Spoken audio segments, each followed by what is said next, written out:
to kill Flash Gordon. Because, and I'm not sure if you remember how this movie goes, but there's a scene in Flash Gordon where Flash is in Arborea and he's trying to impress Prince Baron, and he undergoes the test of manhood and sticks his hand in a stump, and there's like a scorpion creature thingy inside the stump. Mm-hmm. And I'm like on the edge of my seat, looking like I'm about to cry. And my dad leans over and says, "Don't worry, they never kill the hero." And at that moment, I was like, "Who's this they you're talking about? I explain this to me." And he's like, "Yeah, the people who made the movie." And until that point, I didn't know people made movies. I didn't know there were people behind the stories that you read, or that you see, or that you listen to, or whatever medium in which you are ingesting narrative. And that's about when I started to pay attention to credits for things. That's when I started to pay attention to the names that I previously could not care about at all. But suddenly it's like, all right, who's this George Lucas guy? Who's this Steven Spielberg guy? Who's this John Carpenter guy? And suddenly it became if that's a job people can have, maybe that's a job that I can have. And it would be, a long time until I began to suss out, like, all right, here are the things that I like. Here's the genres that I like. Here's the mediums that I like. Here's the kinds of stories that I like. And here are the people who seem to be telling those kinds of stories. But it wasn't until that moment that I realized that was a thing that happened, that movies just did not exist. They weren't just carved out of the ether and presented to us on a screen. There was the labor of hundreds of people. And yeah, like that was the sort of beginning of it. That was the beginning of even, scratching at the, man, I like these stories. And then of course you read comic books, you're like, oh, all right, well, Stan Lee and Chris Claremont and Frank Miller and the sort of the golden figures of my childhood, Eastman and Laird, like these folks who just, and you could see their names. And half the time, if you went to a convention, you might be able to talk to them. They might give you the time of day, but the fact that people were making stuff that I liked, and I was reading a lot of, when I was in high school, and I mean, even when I was a kid, I was reading a lot of, like, I don't know if you remember, I don't know if anybody's as old as I am, the Big Little books that we used to have as kids. They were like, the size of those single serve cereal boxes. Mm-hmm. And they were always like condensed, easily summarized versions of classic works. So I read like Treasure Island and Count of Monte Cristo and Three Musketeers in the most like taking the teeth out of it so that you could read it at 5, 6, 7 years old, but still get it. And that was like, my mom would come into my room, I'd be like 9 or 10, and she would, turn the light on, and I'm under the covers with the flashlight and a sort of stereotypical like 80s fashion. I was like, you got to stop reading so much. It's like, well, but why? But why? I've heard, I don't think I've heard any other parents say that ever. Stop reading so much. Because like, you should go to sleep. You got to go to school in the morning, and it's 2:00 and you're just here reading. Oh, 2 a.m. Oh, well, okay, there. The context is big. Yes. It was far later than I should have been up reading, and then it would get to the point, it's like, you should not be reading Stephen King at all at 13, but definitely not at 1:00 in the morning.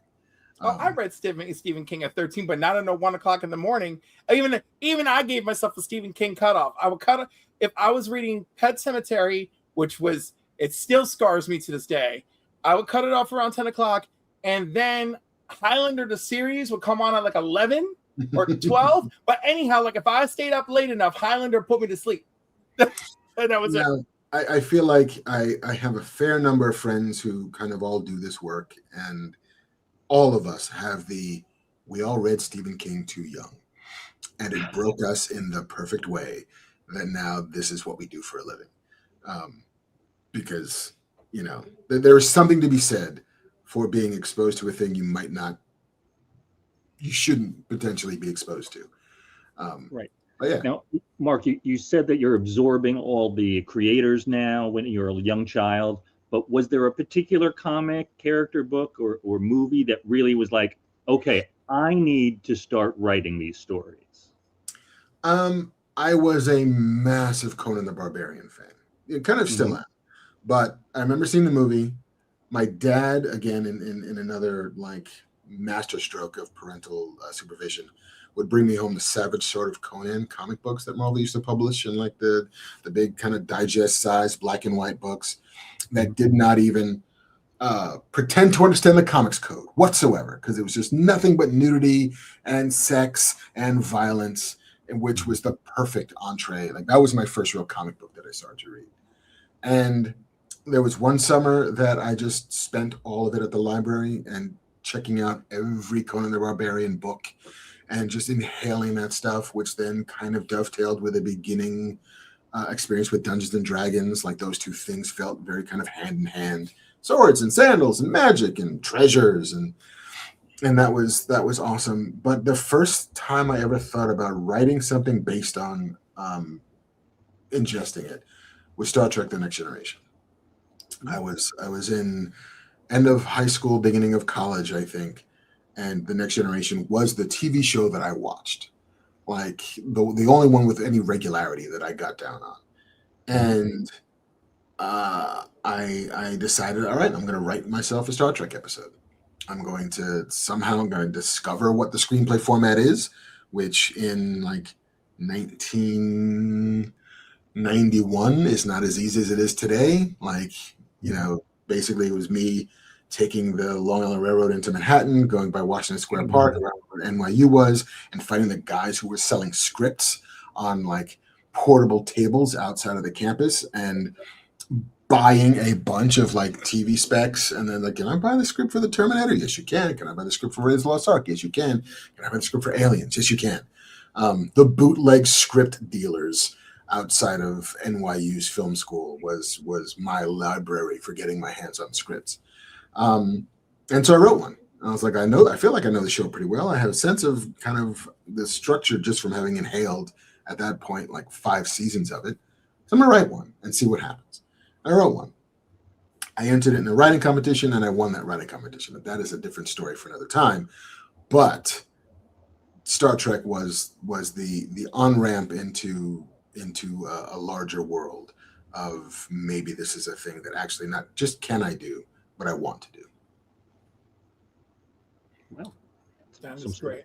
I felt, it's so funny. I remember the first script I ever got was the New Hope script. Mm-hmm. And it was from my photography teacher in high school. I mean, which, by fun fact, was never actually my photography teacher. I just took his independent study class. Nice. But that was the first time I read interior, exterior, cut to, fade in, fade out. I thought that was, I was like really into that. But you mentioned things we really love. I want to bring up something I really love. And it's a certain Kurt Wagner, a Nightcrawler of the X-Men. Mm-hmm.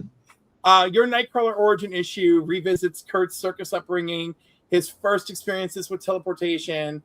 What emotional anchor do you feel was essential to retell this single issue origin, especially when you're distilling a character whose formative years are very visual and spiritually distinct? Because he is like a gypsy who's like a hardcore Catholic who was born looking like a demon. There is a lot to take in there. You really used what already existed in my eyes, and you did something kind of special with it. And so tell us about that process. I wrote that issue with my friend Adam Freeman, who I went to elementary school with and high school with, and we went to separate colleges, but we were in a very bad, I won't say bad, I'll say we were enthusiastic band together. And I do still co-write with him occasionally now. And basically we're like, let's do Dumbo. But what if Dumbo is Kurt Wagner? What if Dumbo is Nightcrawler? Like, we're going to try to make you cry by the time you get to the end of this book. And it was about the being misunderstood. It was about being a freak. It was about being different, and that's the X-Men that we grew up with. That's the X-Men that I fell in love with. And the X-Men, for as much as I can trace my comic book start to Conan the Barbarian, the X-Men was my jam. The X-Men, because it is the perfect synthesis of the teenage experience. And if you come to that book when you're a teenager and your body's starting to get weird, and if you come to that book growing up in New York, I mean, there's something about Marvel Comics in New York, and there's something about the fact that you could actually go to the Village and find, like, there's the Sanctum Sanctorum, and hey, there's the Baxter Building, and there's Hell's Kitchen, and it's not as bad as it seems in the books, and especially being a black kid, in New York at that time, the X-Men was mother's milk. and the idea that the X-Men were all about powers and repercussions. Like, what if you could do this amazing thing, but your life sucked because you could do this amazing thing? You know, you were different in ways that made you special and an outcast. And Kurt Wagner always felt like the apotheosis of that, because he could do something phenomenal, but unlike Storm or Jean or even Scott, he has to look the way he looks. Like, there's no two ways about it. You're going to look like a demon, you know. And I always felt that was the most tragic version of the X-Men, you know, model. And the fact that he looks like a demon, it is so deeply Catholic, you know, like that the level of self-loathing one must overcome to not just remain a Catholic and not just be a functioning person in society, but to be somewhat, I don't know, to want to do good to anyone, for anyone. And that for us also came from that, what's his mother like?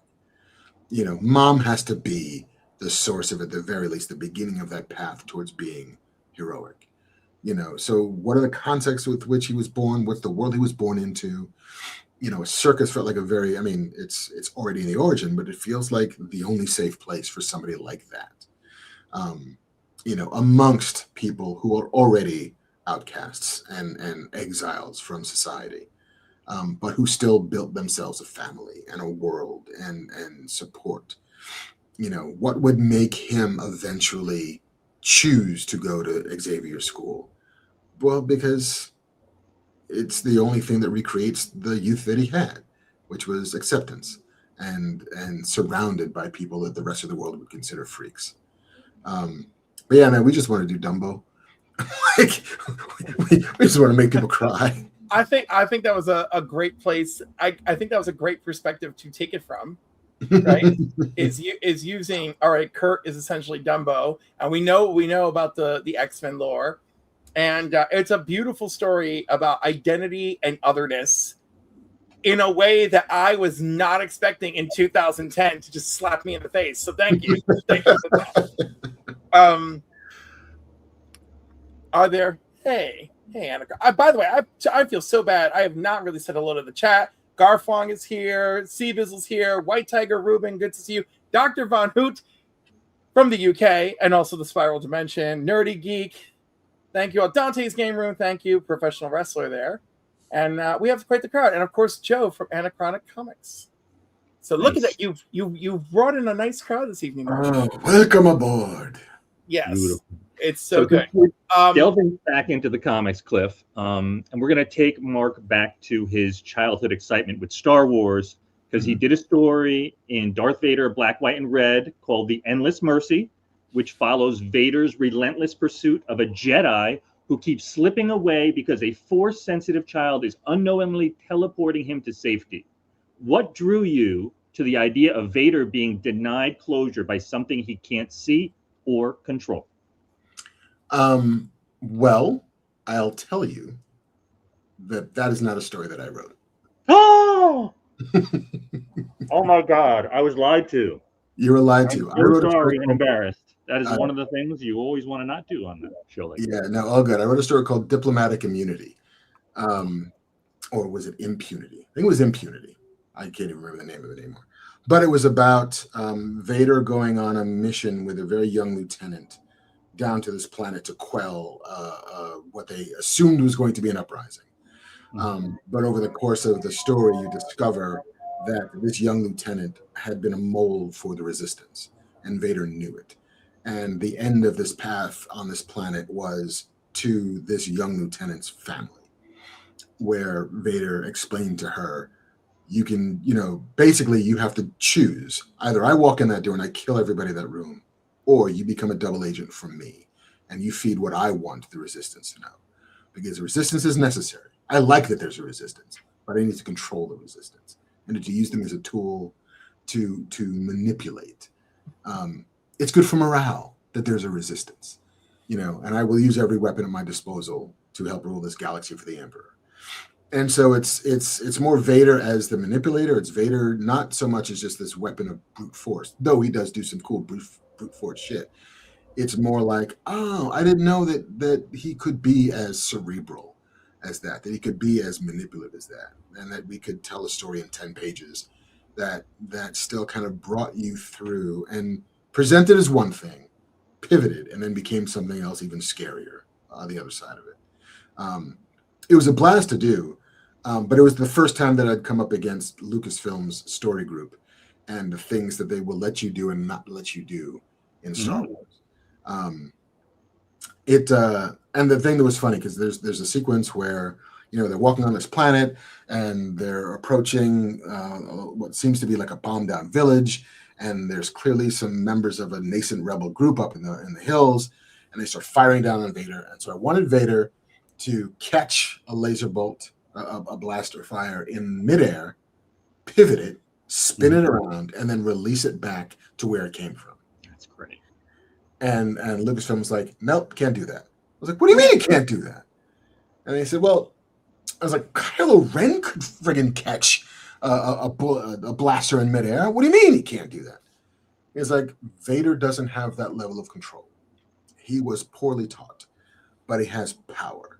It's like, so he can reflect it, but he doesn't have fine motor. he has big gestures. He can't, like that level of granularity is not in his toolbox. I was like, oh, all right, cool. I still get to do a cool scene where he bounces a laser back at the dude who shot him, but the catch, twist, and release was a thing that I was like, hey man, guys, fine by me. These are your toys. My job is to come in, play with your toys, and leave them exactly where I picked them up from. And it was just instructive. It was just like, okay, they want me to tell as good a story as I can. They're helping me to tell the best story that I can, but they're guiding me away from the parts that they assume to be, danger zones. Yeah, Vader is a hammer. Is a very good. He is not a scalpel.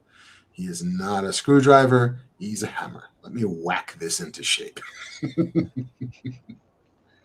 Mark, do they send you like a general list, or is it just you send the story and then they let you know yes, no, no, no?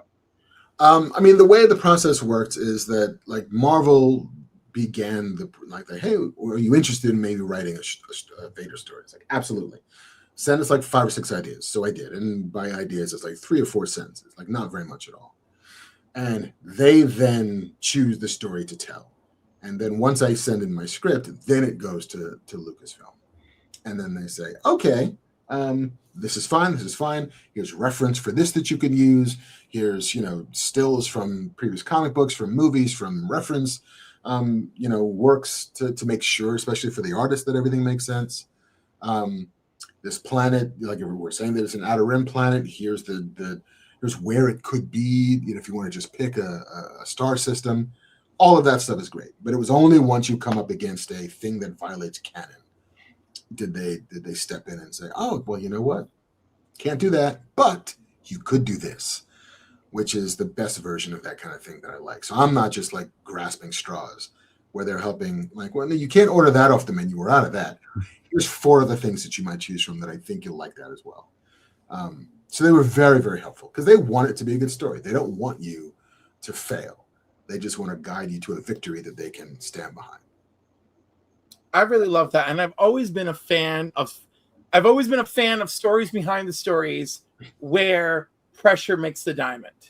Mm-hmm. Right? You can't have this, you can't have that. But like, what are you gonna build with the beauty afterwards? Joan Collins has huge shoulders.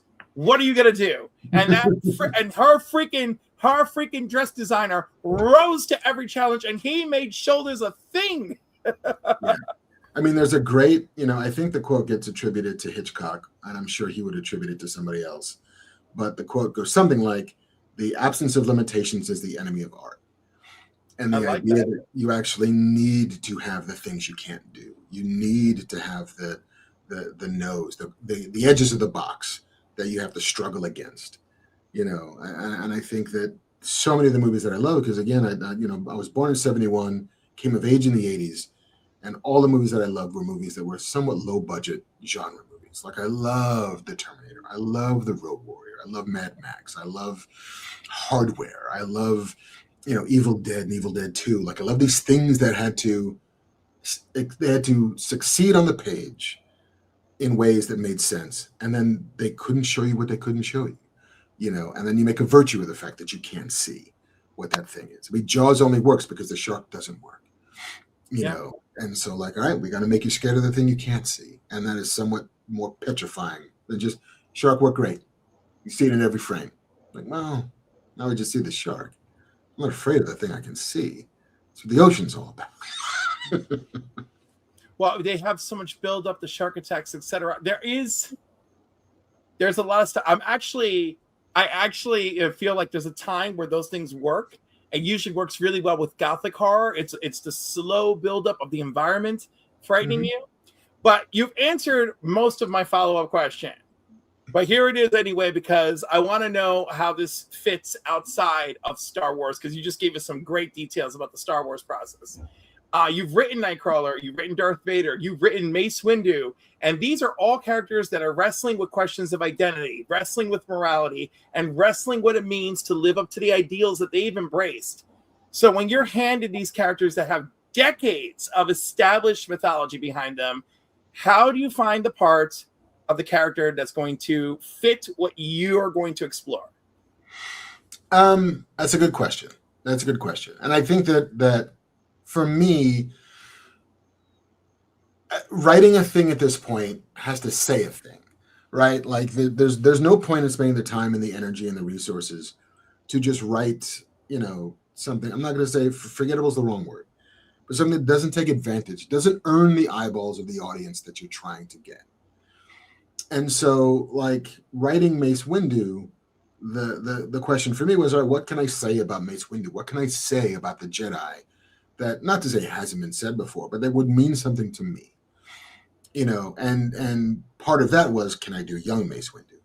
Because old Mace Windu, we kind of know who that guy is. He is basically just Sam Jackson with a purple lightsaber, which nothing wrong with it. I'm here for Mace all day long.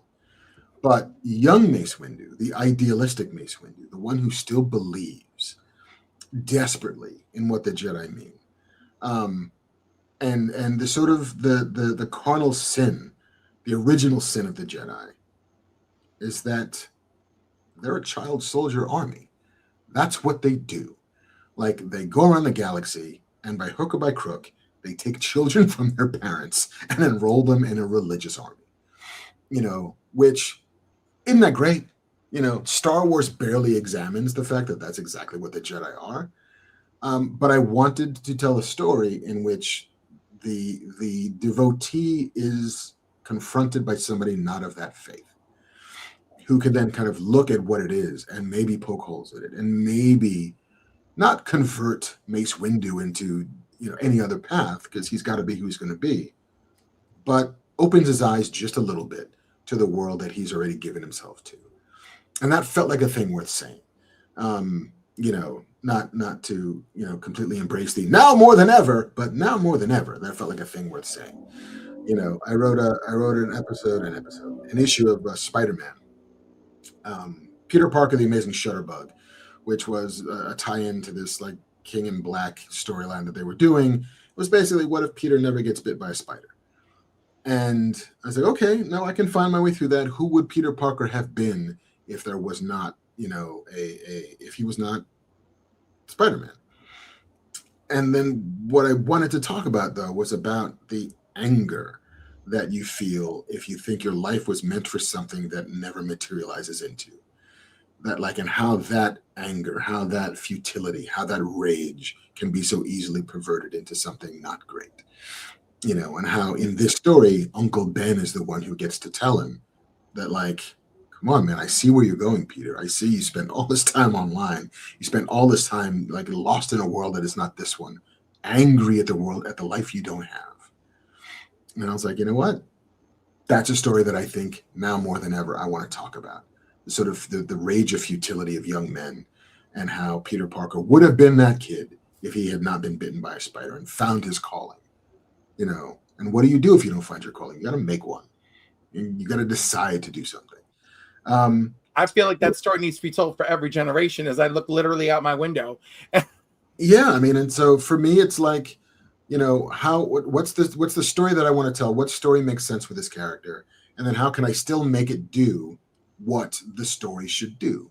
Like if you come to a Peter Parker story, there ought to be web swinging. There ought to be questions about responsibility. There ought to be questions about like, man, I'll go with that girl. I don't have enough money. It's gonna be Mace Windu. We got to do some cool lightsaber stuff. We got to do some cool Force stuff. We gotta, scratch the corners of a world that we're so familiar with and maybe find a new thing. It's hard in company-owned comics to find a new thing, especially in a sort of franchise as old as Star Wars or as old as Marvel or as old as Spider-Man. But they're there. You gotta dig. You gotta invent, and you gotta spelunk until you get to that thing that feels, oh, all right, I can feel there's some gravity to this, and that sometimes is enough.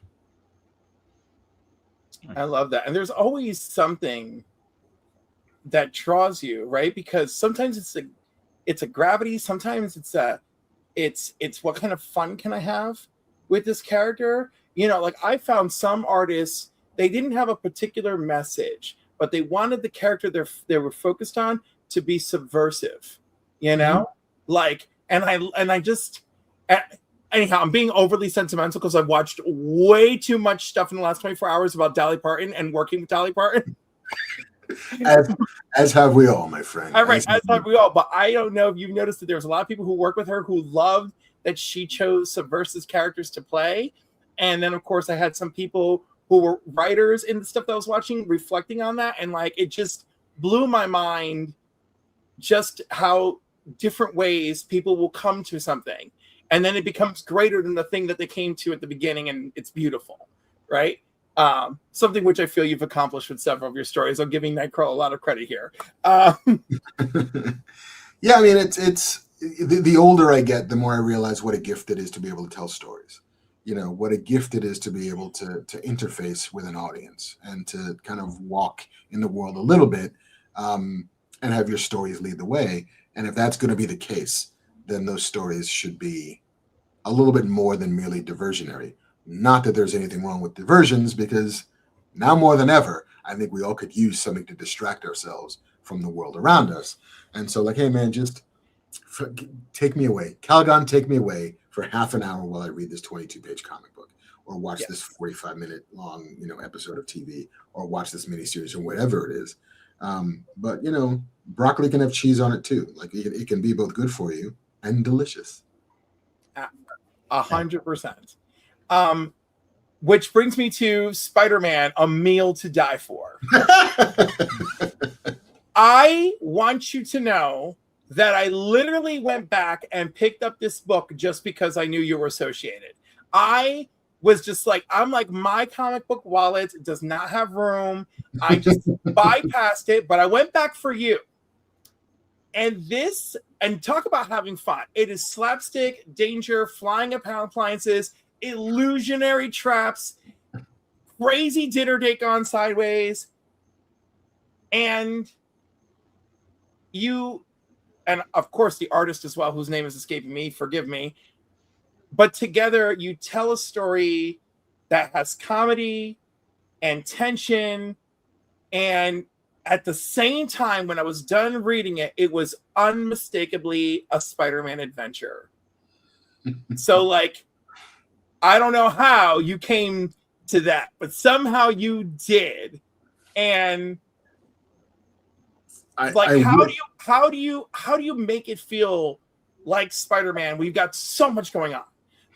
I mean, I wish I had more access to my memories of that experience, because that was my first ever Marvel work.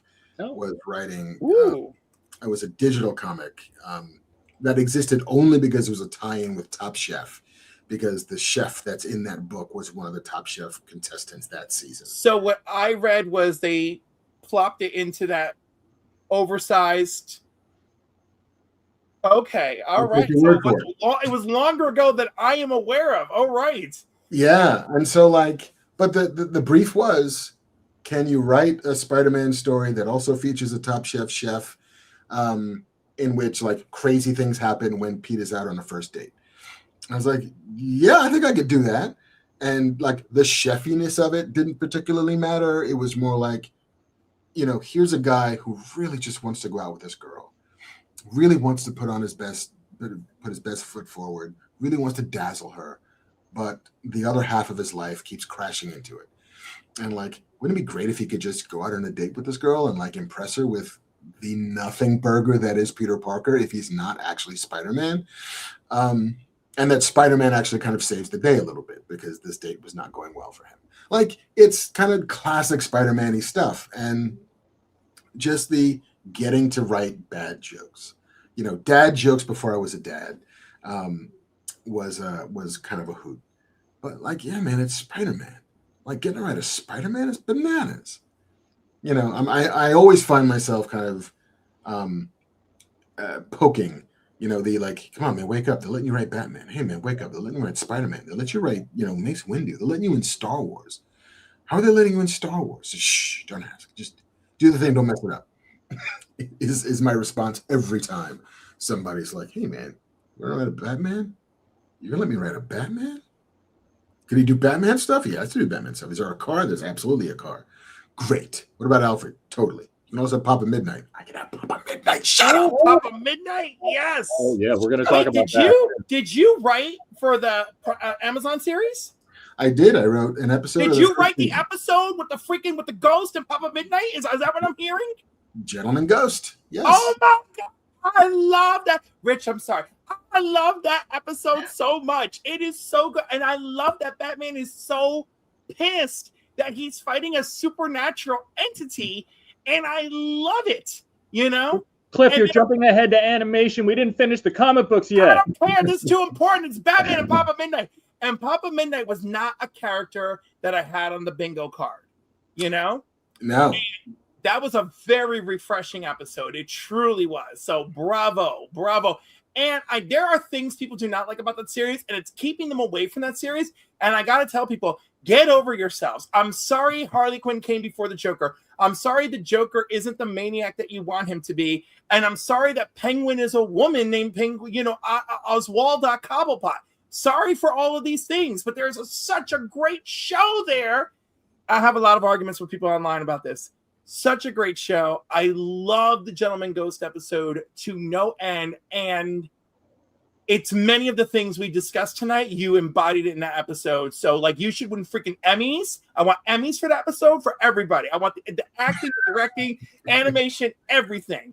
All right, Cliff, since you're diving into that, Cliff, what we need to know about that is who were you pitched?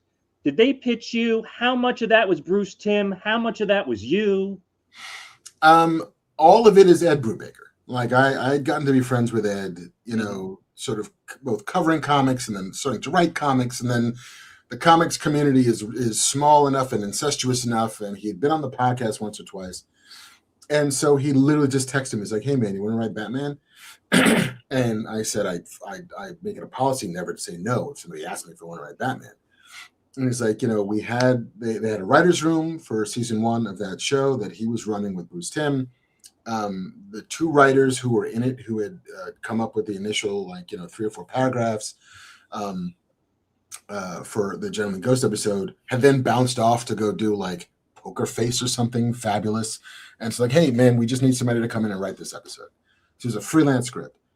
And they had the sort of 3 or 4 paragraphs, and they said, hey, can you get on a call? It'll be me and Bruce Timm and a couple of other people. And I said, yeah, man, you tell me when I can be on a Zoom with Bruce Timm and talk about Batman. Yeah, twist my arm. Why don't you? But, they had the elements of it. They knew that it was Gentleman Ghost. They knew that it was going to be playing fair with he's a ghost. He's not a guy in a costume.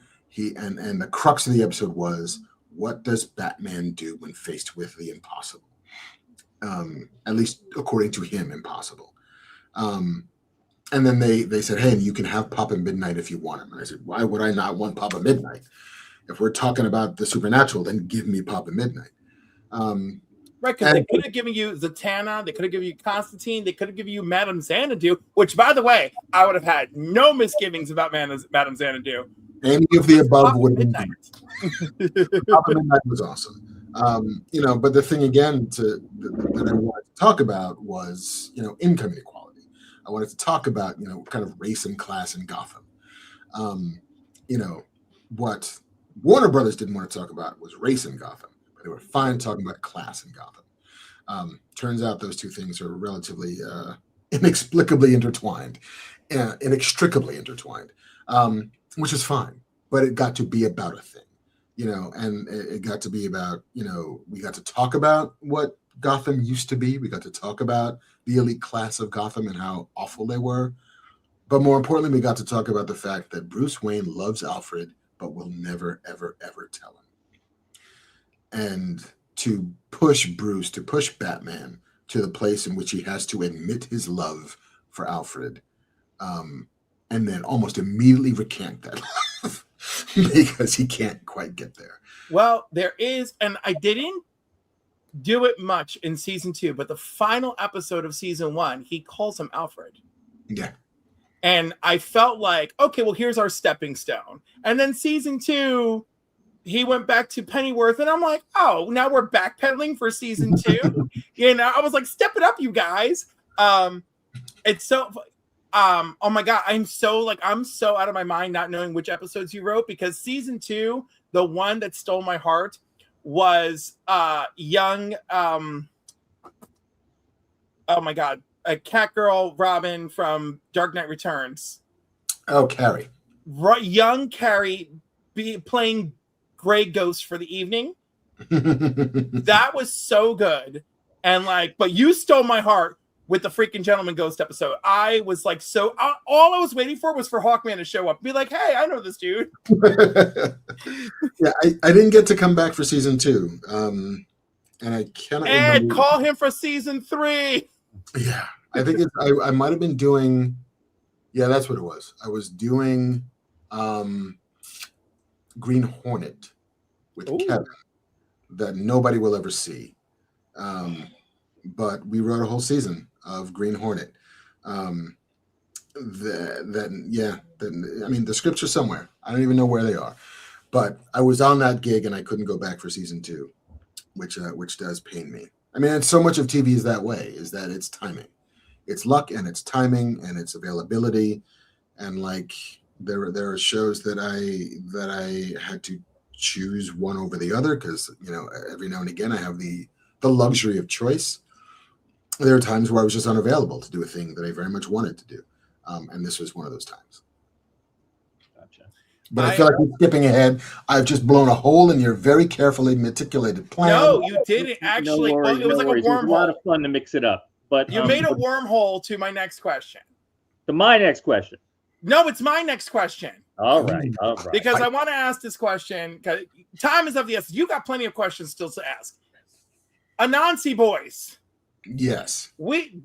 Issue 7 was the final issue. Is there any way, shape, or form? I'm sorry about. Is there any way, shape, or form that we're ever going to see issue 8?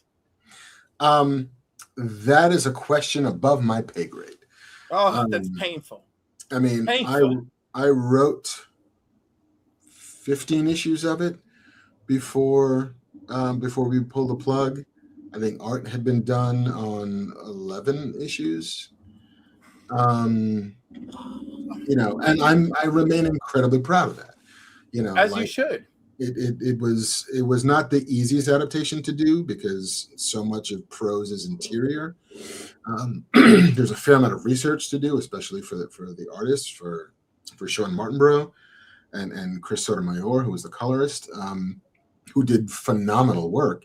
But it's how do you make a thing that is interior exterior, without it just being a book littered with captions, littered with internal monologues. And so hammering it into a shape that felt right was hard, but I was very, very proud of it. And it for any number of reasons, it pains me that we had to pull the plug on the book. I completely stand by the pulling the plug on the book. I understand all of the reasons why. and hopefully there may come such a time where all parties concerned have made their amends and have paid their debt and have rounded the corner and have done the work and have emerged on the other side. Nothing would please me more than to be able to get back to work on that, to be able to at least put out a first trade. But, sadly, on all accounts, I don't think that's going to happen. So now, And that whole thing has me troubled and sad as well. Having read the book Anansi Boys, were there anything major in the storyline that you made adaptations to that we're not seeing that you can share with us? Not that I can remember, because I really liked the book. I thought the book worked. I think there were probably things that we had to shrink a little bit. We had to curtail a little bit, simply for time and space and pacing. Like there was something about, if we were going to do 24 issues, which I think was the initial plan, for it to be, 8, 8, and 8. And so making sure that those things, that those landmark events happened on the, like, all right, well, now, Charlie is going to discover exactly who his father was at the end of, issue 8. And then he's going to make his decision to embrace the fact that he's half a god by issue 16. Like the big, tentpole moments needed to be there. So it just, like, there was a little sliding of things, a little bit like, I'm going to shave a little bit off this, take a little bit more of that. It was fun. It was fun. And there were a couple of things that were just, conversations, like, hey, so we got these 4 Jamaican witches. I want to make one of them Chinese. And, the author was like, well, you realize they're Jamaican. I was like, you realize there were Chinese Jamaicans, right? Like, the British Empire, colonization is a hell of a drug. And so getting the stretch from Hong Kong to Jamaica is not quite as far as one might think. Is there a world where it's happened where you have bumped into Orlando Jones and you guys have discussed Anansi? I've never met Orlando. Okay. I've never met him. I'd like to. Did you like his performance? I loved his performance, especially in season 1. I think season 1 of American Gods is fantastic. I think it tends to meander a little bit the further it goes, for any number of reasons. Like, there were different showrunners almost every season. There was different story focus every season. There were levers being pulled that occasionally threw things a little bit out of balance. But I think he always knew who Anansi was. But I think his first season performance is the most potent. When he's in the hull of a slave ship, excoriating the keepers of the chains and exhorting the people to throw off their shackles, and all that stuff is just wonderful and powerful and incendiary, and which is exactly what that version of Anansi should be. Yeah. The Anansi is a little bit more avuncular. He's a little bit more like, a lion in winter, who's just like, all I want to do is sing karaoke and get laid, and what's wrong with that? That was an insanely powerful scene. Yeah, indeed. Now, bouncing back to the comics again. Now, Cliff, you're muted. Are you muted, Cliff? Static Shock. You got to play in that world. Sorry. It's an incredibly powerful statement. I just want to sing karaoke and get laid. That was my statement. Go ahead with Static Shock. No, I apologize, Cliff. I didn't mean to step on your toes. I apologize. That's okay. It was technical issues. All right. So you got to play in Static's world, and he is one of the most distinct voices in superhero comics, in my opinion. Not just because he's funny and smart, but because his legacy of Milestone and Dwayne McDuffie and Dennis Cowan. How did it feel stepping into those shoes, writing Virgil? It was. I was always aware of the mantle. I was always aware of the legacy. Dwayne McDuffie was very much the vanguard of what is now a pretty long spear of, Black creators who were getting to come in and tell stories and more to the point, getting to come in and tell Black stories, which is still rarer than it should be, but there are more of this than there were, and many of us owe Dwayne for having been one of the first on the beach to help take that land. And so getting to kind of step into it, you know, I was always mindful of the fact that he thought that Virgil was his Peter Parker, that he was his Spider-Man. He was his, you know, sort of young hero in an urban environment who got to crack wise and do heroics, but still had the problems of being a kid on top of it. And I just wanted to be true to that, and I wanted to honor that, and I wanted to have fun with it, you know, because it's a character that has so much potential, you know, some of which has been realized, but bring it to a different generation who either only knows him from the cartoon or doesn't know him at all. Getting to help stage a bit of a resurrection was an opportunity that I could not turn down. I only got to do it for 2 issues because it turns out that incarnation of DC was not that down with it. You know, and it was canceled before my first issue came out, which was the only solace that I could take, which is wasn't my fault. They had made that decision before I showed up. So I got to, it's funny, I got to end my stories on the beginning of another story. You know, it was the beginning of the end was the end of the beginning. And there's something kind of optimistic about that. There's something kind of hopeful about that the pieces were put in place to tell lots more stories. But yeah, it is always the like, I'd do it again. I still have ideas. I mean, it makes me happy just seeing Static show up in New Titans, you know, has already just been fun. Because the interactions was a lot of like, John, Superman Jr., yeah, why did you bring me here? It's like, we're almost like family. He's like, the devil dude looks like he wants to bone you, and everybody else is weird. Are you sure you're just like family? Like, it was so great. It was such a great, like, you know, like coming into the fold. Also that, you know, John like goes to his home to recruit him. So it's kind of like we watch the DC world come to Static's door, literally, and be like, yo, what's up with this guy who's flying at our door? We have a Superman here. And it's like, oh, he wants to recruit me. How nice. And then, like, of course, there's the majesty of like, oh my gosh, the Titans, the tower. We're in a mountain. This is amazing. But like everything else. And like, but it's a reminder for all these creators who love these characters that there's so many different doors and so much room to tell their stories, you know. And of course, we know Static is getting a series again. So I'm very excited that this is kind of like, hey, he showed up. It's fun to see him on a team. And we get to see, you know, his life again on the pages, which hopefully, I hope people have learned that our dollars are the only way to get them to listen, right? So it's like, we got to buy Vixen. We got to buy Static. We got to buy Steel.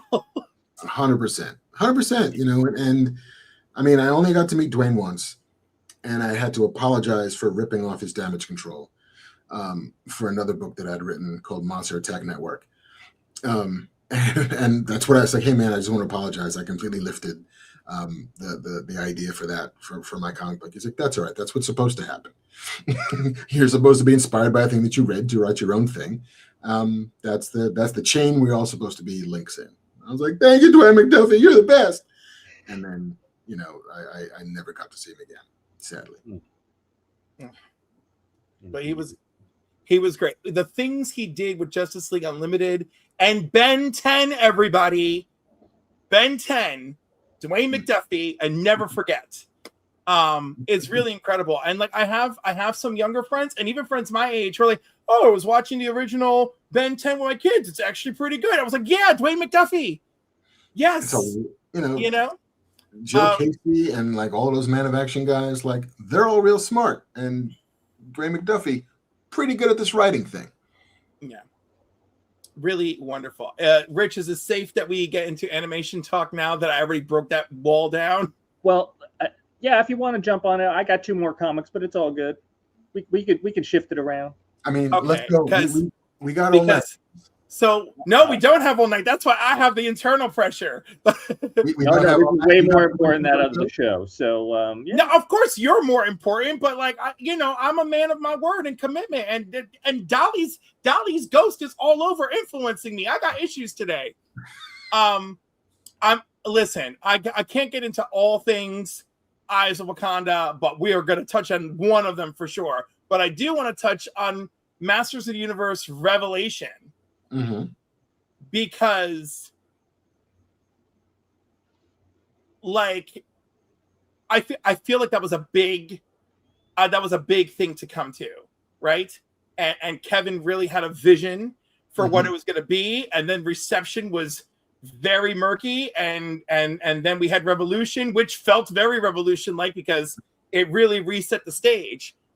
But when working on Revelation, there clearly is a tightrope between honoring what's in the original series and using the mythology and pushing it forward.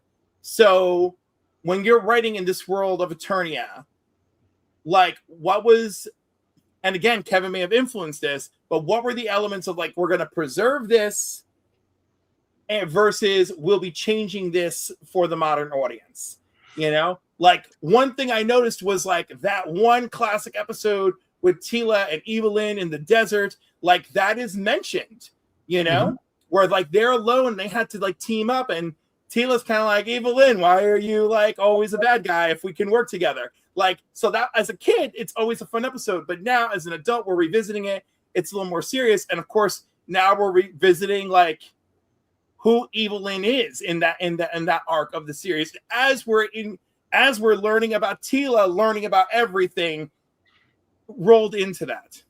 I hope my question came through. What to preserve? What was the decision process on what to preserve and what to evolve?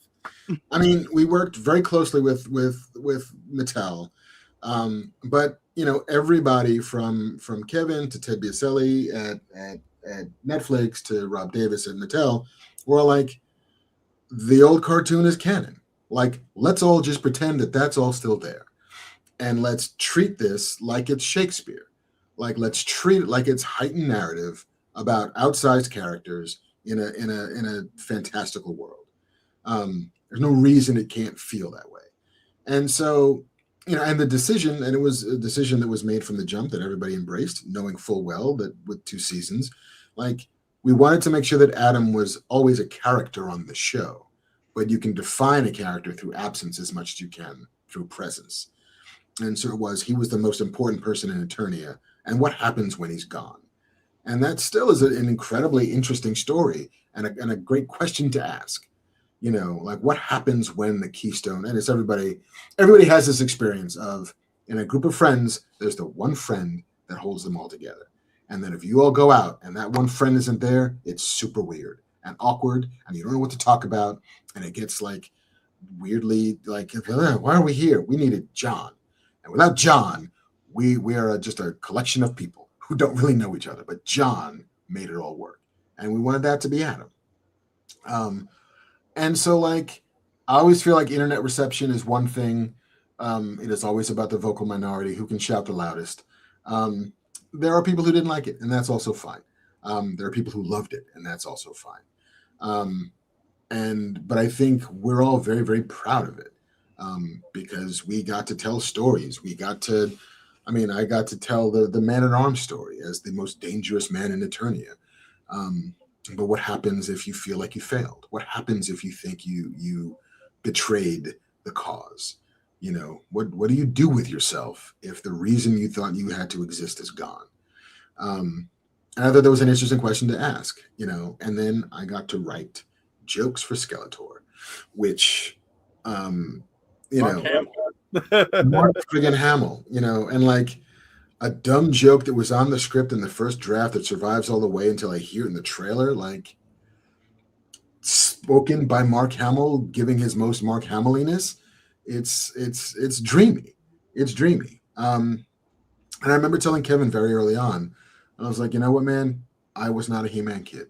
I was a Thundercats kid. I was a Voltron kid. I was a G.I. Joe kid. I was a Transformers kid.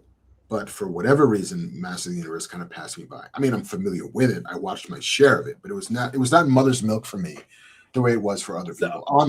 This is funny because I got into it with a buddy of mine because we went to high school together, whatever. And although he was a He-Man and Transformers kid, I was a Thundercats, Silverhawks, He-Man side of things. And these shows in the afternoon where we grew up, they ran parallel. So, you were kind of divided, right? So I always leaned on He-Man, Thundercats, Silverhawks, etc. on this side of I know I'm missing a show in that mix, but I was on this side of the fence, right? And but he's like, no, but I loved He-Man. I was like, what? Were you playing catch up in the summer when you were ignoring G.I. Joe? Like, what did you fit him in? He's like, I fit him in. But I do feel like growing up, you kind of fit in one or the other. And kind of, it was like, I felt like our brains were influenced. Like, were you drawn to sci-fi action or were you drawn to fantasy? And there was something where I was constantly drawn to fantasy, constantly drawn to identity. Imagine identity politics when you're a child because you're watching He-Man and She-Ra, right? Because they still need to keep a secret to protect something. And not always. And my first character I ever loved was Superman, who had to keep a secret identity as Clark Kent because he wanted to protect the people he cared about. And that always weighed on me for years. And I think it's just burned into my psyche as I have spent year after year trying to reinvent being my true self. I'm just like, man, that whole Superman Clark Kent thing is still there. It's still there. I mean, every superhero story about a person who's got a secret identity is an identity-based story, because they're keeping it hidden.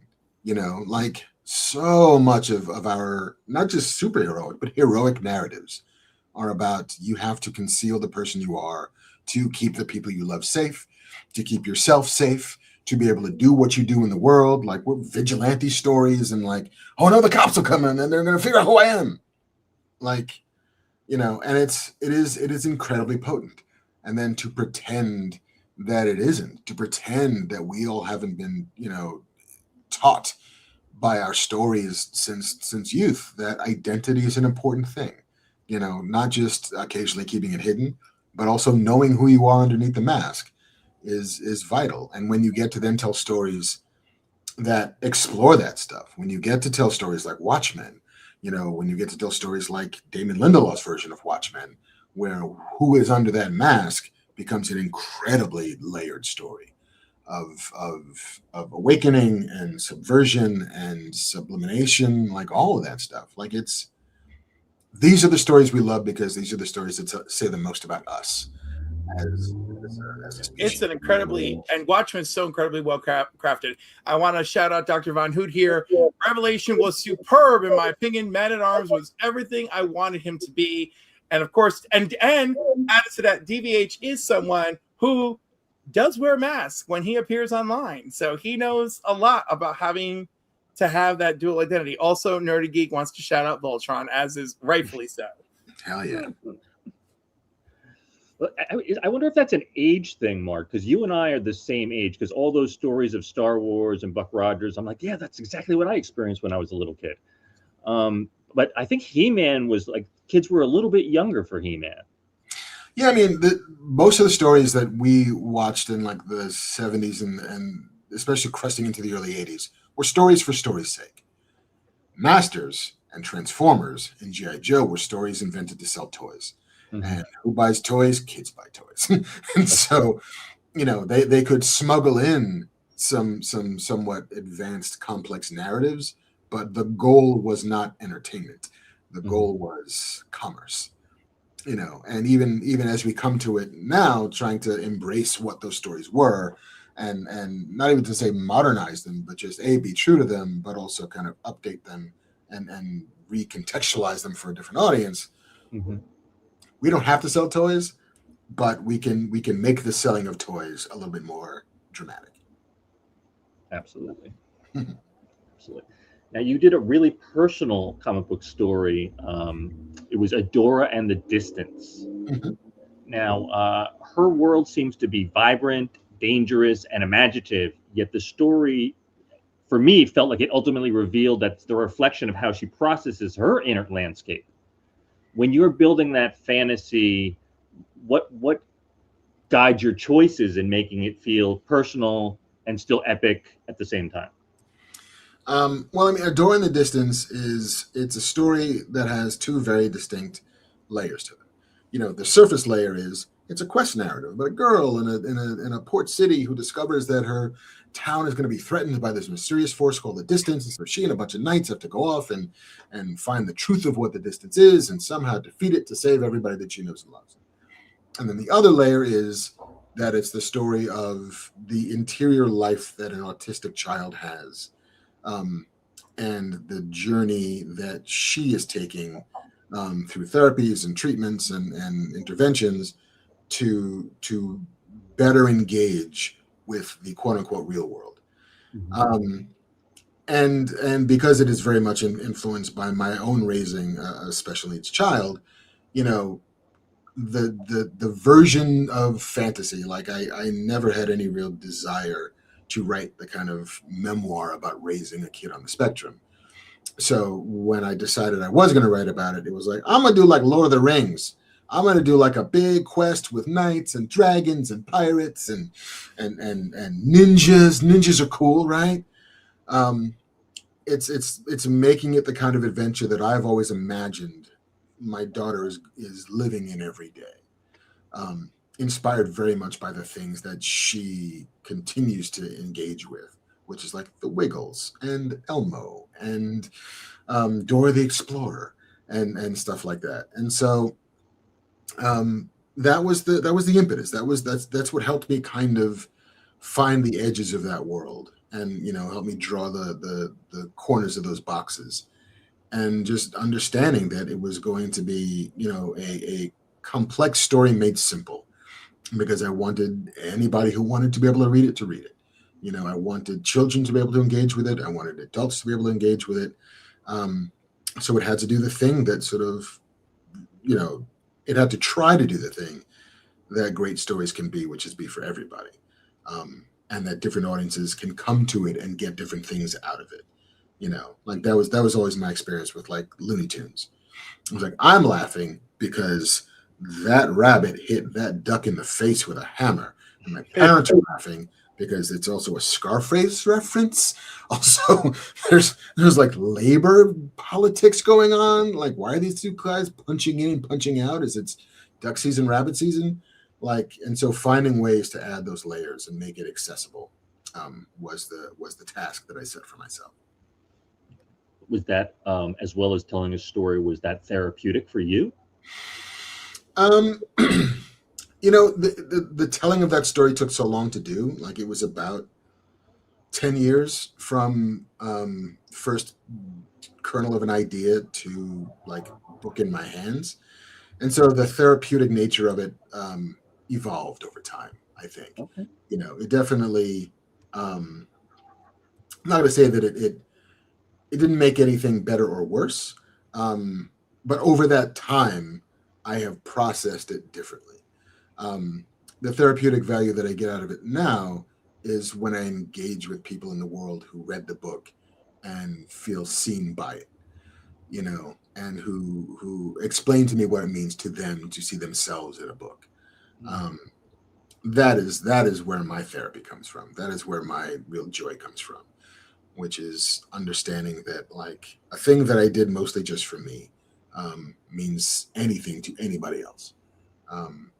It is the most wonderful gift. That's beautiful. I would like to address this question. Bugs Bunny dressing up as a woman. What did that mean? That meant express yourself and don't give a damn about what anybody else thinks. Or that's just my interpretation. I mean, Bugs Bunny knows exactly what Elmer Fudd wants. Yes. and oh my God, and the cowboy, I forgot his name. Oh yeah, Yosemite Sam. Yosemite Sam, because he got them both. I mean, all of the humans in those stories were just fucking horny men, and Bugs Bunny was like, wrap them around my finger. I know exactly what they want. They want to play the game that is called crying, and they are fine with it. Yep. It's like right next to these carrots are some watermelons. I'm gonna pull right up into this dress. Yep. And I still got my carrot. Monsters are the most interesting people. They really are. Now, not a monster, but you did write about a legend, Muhammad Ali, in the Messenger story. I did, yes. You did. So you're writing about a figure that's already been mythologized.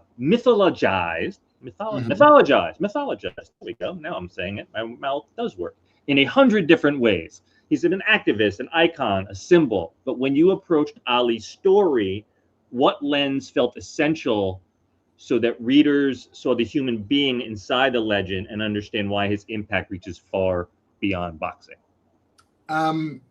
That one took even longer to do than A Door in the Distance took. Wow. Some of it is because I was afraid of it for a couple of years. Mm-hmm. You know, I spent about a year just doing research, and then every story that I read about him was bigger and more impressive and more astonishing than the next. And so I didn't know how to tackle it. Like it could have been a quote unquote cradle to the grave story where it's like, here's Muhammad Ali as a boy, and then we go all the way through until he dies. At the time, like when I finished writing it, he was still alive. But that felt both exhaustive and exhausting, and might cover a lot of ground that had already been tread. And then I saw the Steve Jobs movie. The Danny Boyle, Aaron Sorkin, Steve Jobs movie that attempted to tell his story through the lens of 3 product launches for Apple. Mm-hmm. And I was like, oh, all right, maybe there's a version of just choosing moments in his life and examining those moments. I chose 10 moments, even though a professional fight is 15 rounds. I chose 10 and chose to ignore that 15-round rule. It was like 10 rounds, 10 chapters. What are the 10 moments that we can tell stories that both everybody knows? Like, let's tell the George Foreman fight. Let's tell the Joe Frazier fight. Let's tell how he gets let's show how he wins his Olympic medal, his Olympic gold. Let's tell the infamous, like, somebody stole my red Schwinn bike when I was 8, and I went into a boxing gym to have somebody teach me how to fight so I could fight the guy who stole my bike chapter. But then let's also tell, when he gets diagnosed with Parkinson's chapter. Let's look at what he meant to other people besides him. This heartbreaking story of, he visited this kid in the hospital. Well, this kid came to visit him at training camp, bald. He'd been suffering from childhood leukemia. And, he makes a deal with this kid that, like, all right, I'm going to go beat, Joe Frazier, and you're going to beat cancer. It's like, absolutely. And then he gets word that this kid is in the ICU. Like, this kid is dying on his deathbed. So he goes to visit him in the hospital.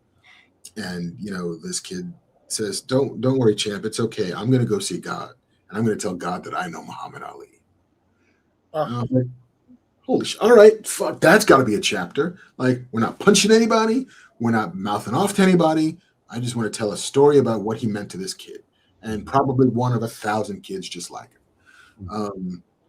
The story about how he, when he was fully in the thrall of Parkinson's, went to Baghdad to negotiate for the release of American hostages from Saddam Hussein. Like, stuff I didn't know happened. And I'm not going to say that I was a close Muhammad Ali watcher, but I remember watching him fight. Like, I know who he was, the most famous person on the face of the planet. And there were still stories about him that I didn't know. And so, like, once I figured out how to tell the story, it became a matter of choosing which stories to tell, which ones, were both triumphant, which ones were heartbreaking, which ones were, mythic. The story of the Esquire photo shoot when he duct tapes all the arrows to his chest so he looks like Saint Sebastian, who's been, killed by his martyrs, and, how the legend of how that photo shoot happened, the conversation that he had with the Nation of Islam to allow him to shoot an Esquire cover, his realization that the Nation wanted him to do it because it would be valuable in terms of advertising them. It would make him more money and therefore make them more money. Like, all of that stuff was just fascinating to me. And I hoped it would be fascinating to an audience. And I think it was. I hope it was. It was a heavy lift. It took maybe 15 years from beginning to end for that book to happen. Some of it spent in writing, some of it, the amazing art that Ron Salas did took him a long time to do.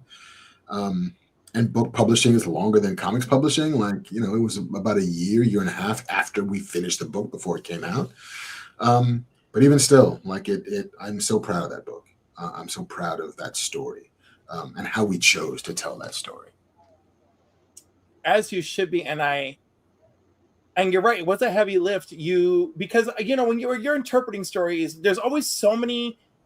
Now, whenever I see a movie based on a true story or whatever, my eyes roll because I gotta go and do research to be like, all right, let's see how this movie is going to interpret events or whatever. You really took this story and these moments, and you did everything to play it out through his eyes and the eyes of the people whose lives he affected, right? And I thought that was and again, it's something that I think you've captured really well in all the storytelling of yours that I've enjoyed, and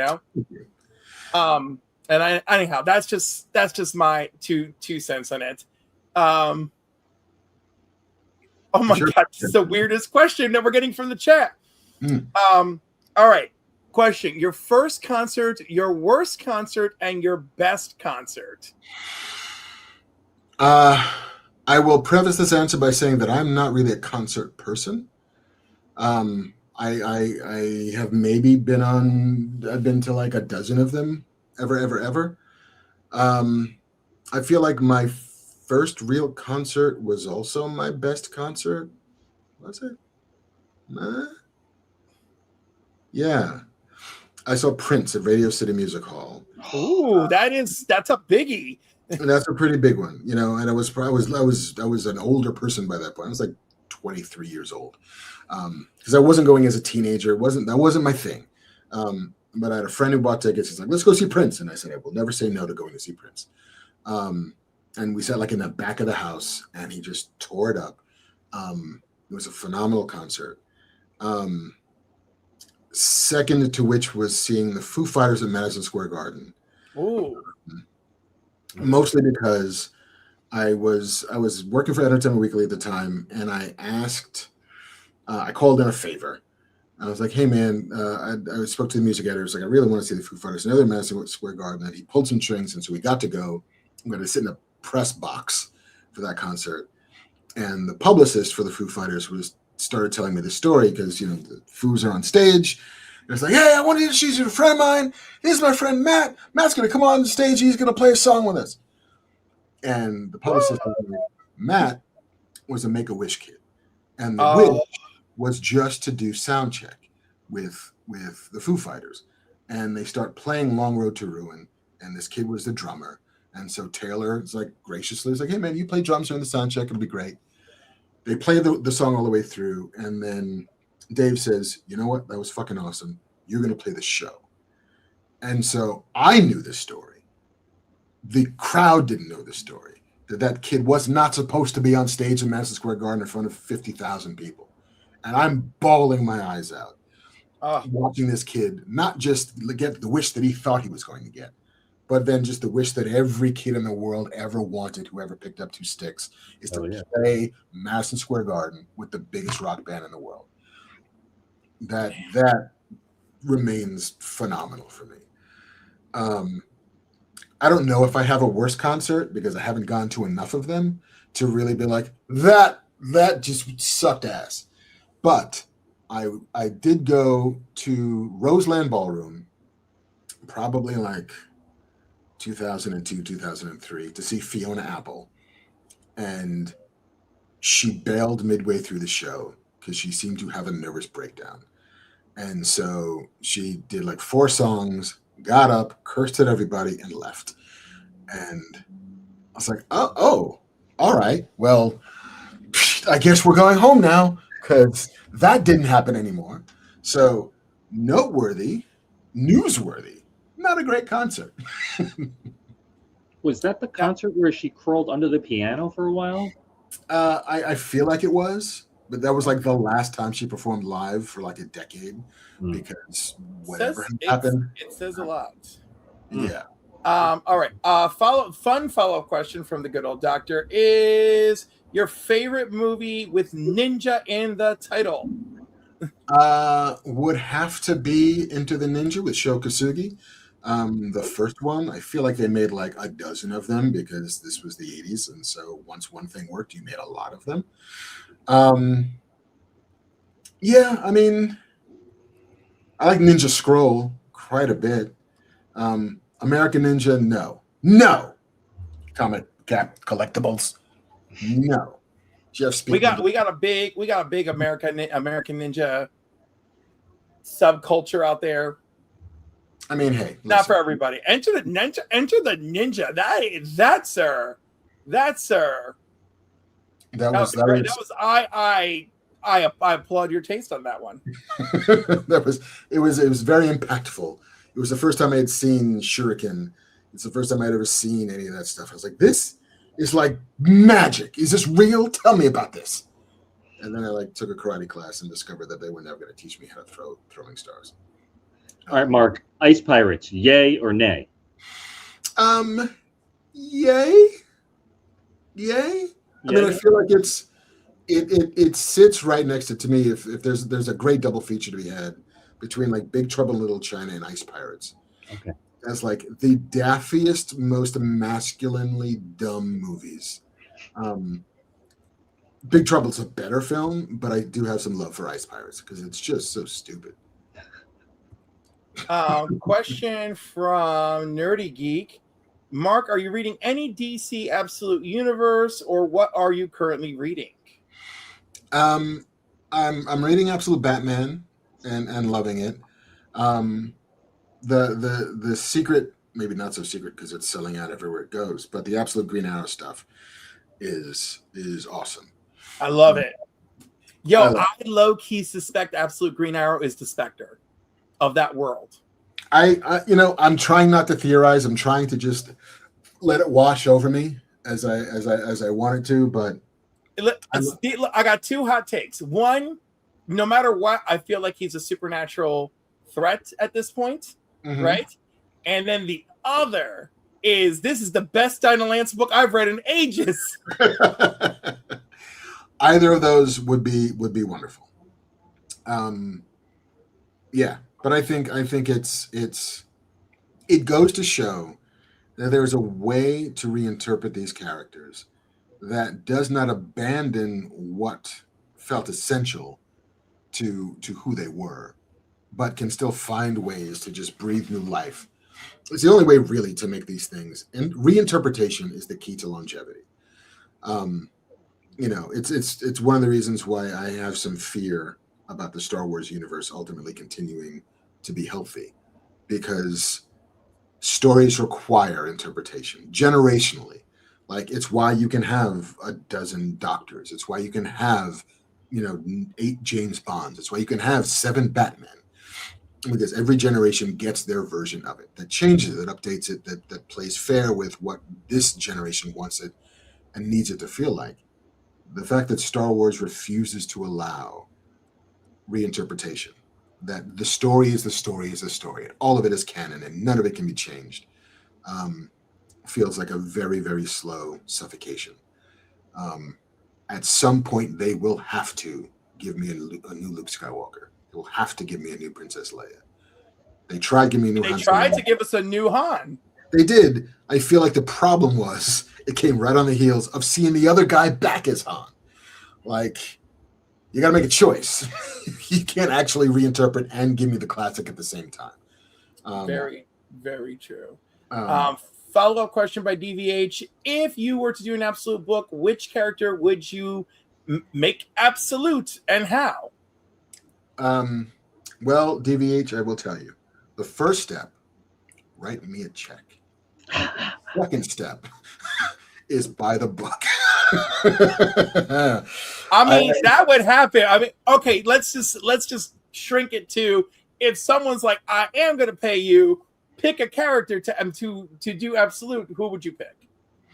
I will say, again, to listen to the wisdom of my elders and not give away things for free on the internet.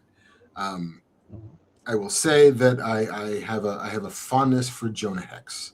I love that, and that's all I really need to know. And I will respect you as I respected all the ladies on the Facts of Life when they refused to do any voiceover work for me for free. And that seems like a very specific story.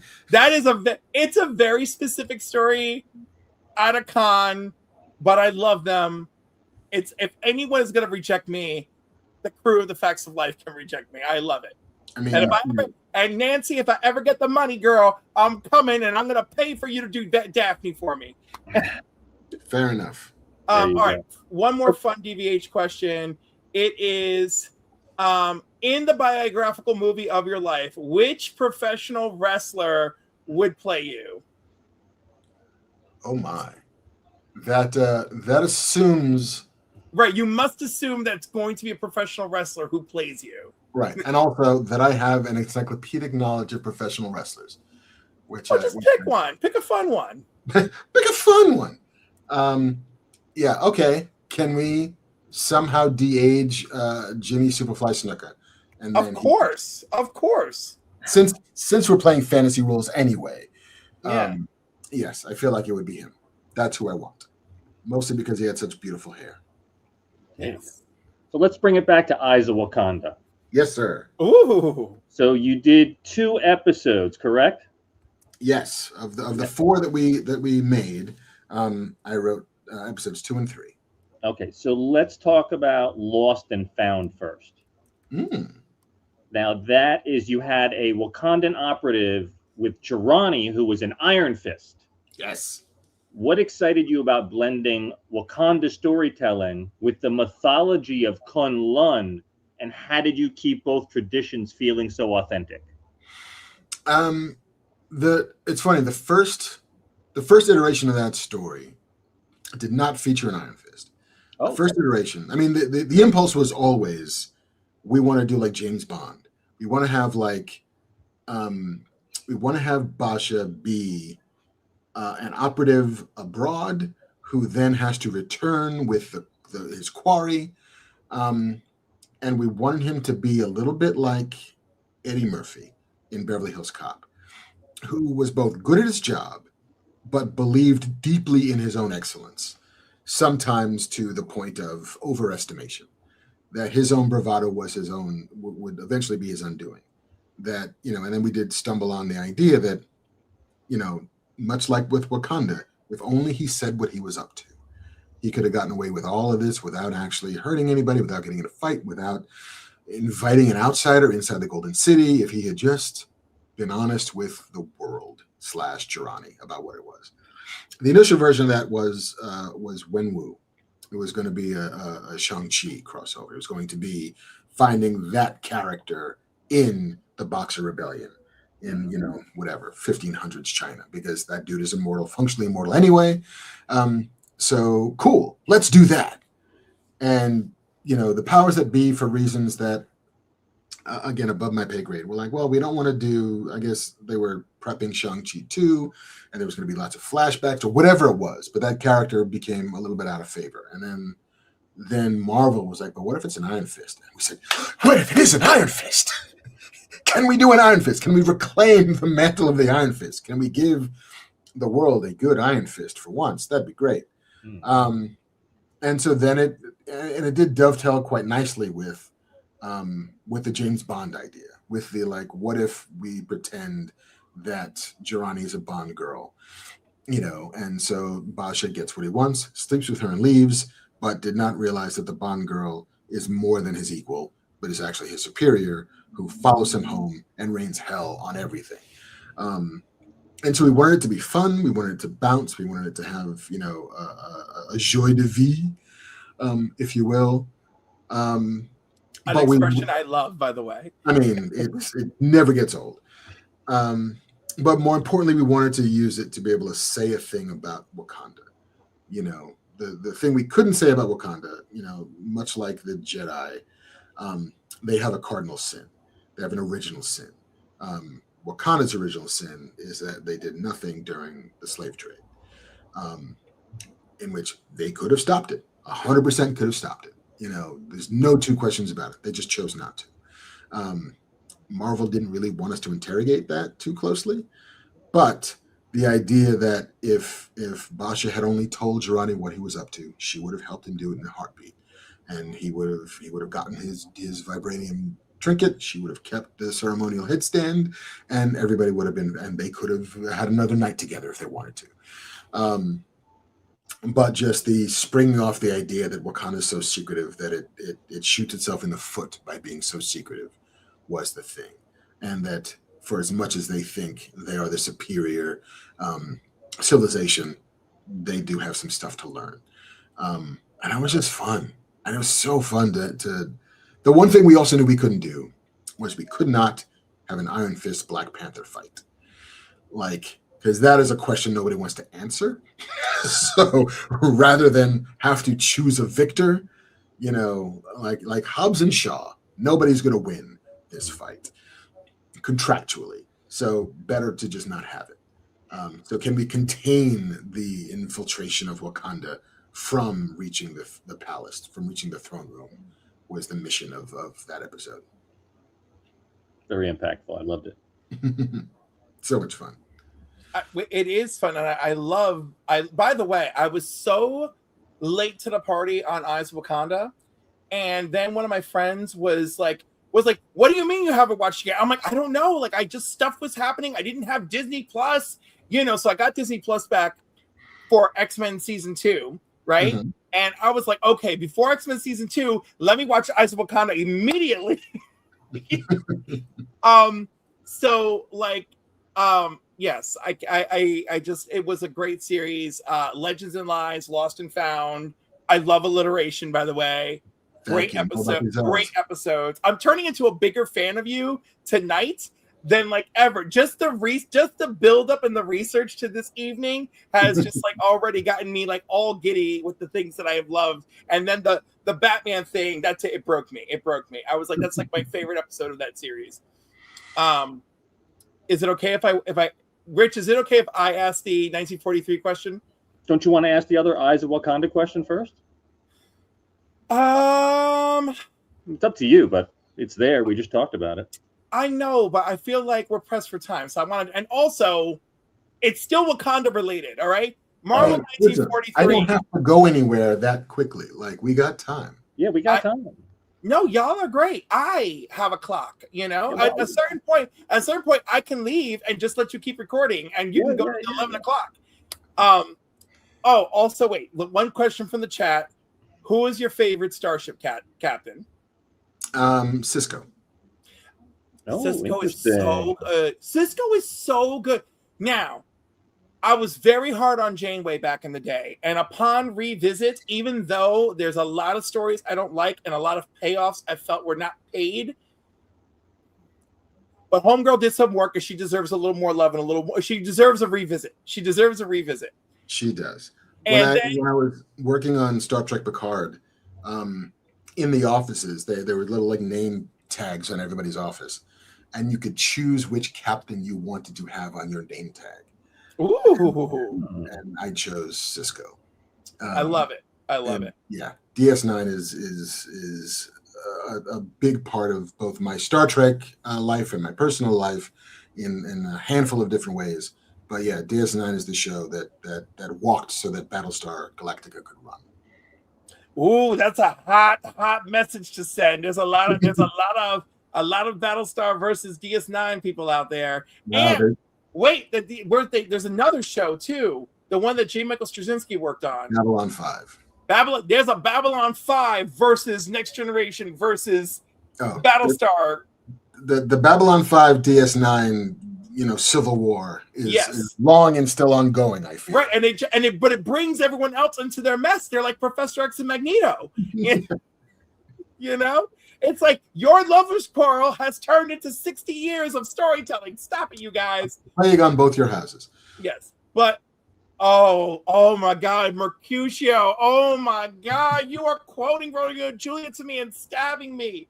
And I don't care what anybody says. Mercutio was definitely queer. Why did they say to him, do you consort with Romeo? I know. And let me tell you, he would have consorted if he had a break. Listen, That's it. young hearts run free. Oh my God, I love that movie too. And people crapped all over that. I don't care. I loved it.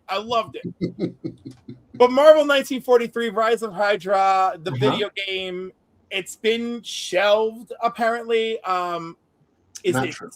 not true, right? Not true. Like, we're just not hearing stuff. It's still in development. It is still in production, yes. Okay. See, this is the age of where I have to question so much, right? Like, because there's plenty of like articles that are like, it's been shelved, right? But then when you read the details, it's actually very unclear. And the title is just used for shock value. Yeah. I mean, all I can say is that Skydance Interactive and Skydance, the big Skydance, and then above that is Paramount, are still invested in the game. They are still actively in production on the game. So like any rumors that has been shelved, any rumors that have been canceled are not true. Okay. It is coming. I could not tell you when, because it turns out it takes forever to make these games at a level that I had never ever been privy to before.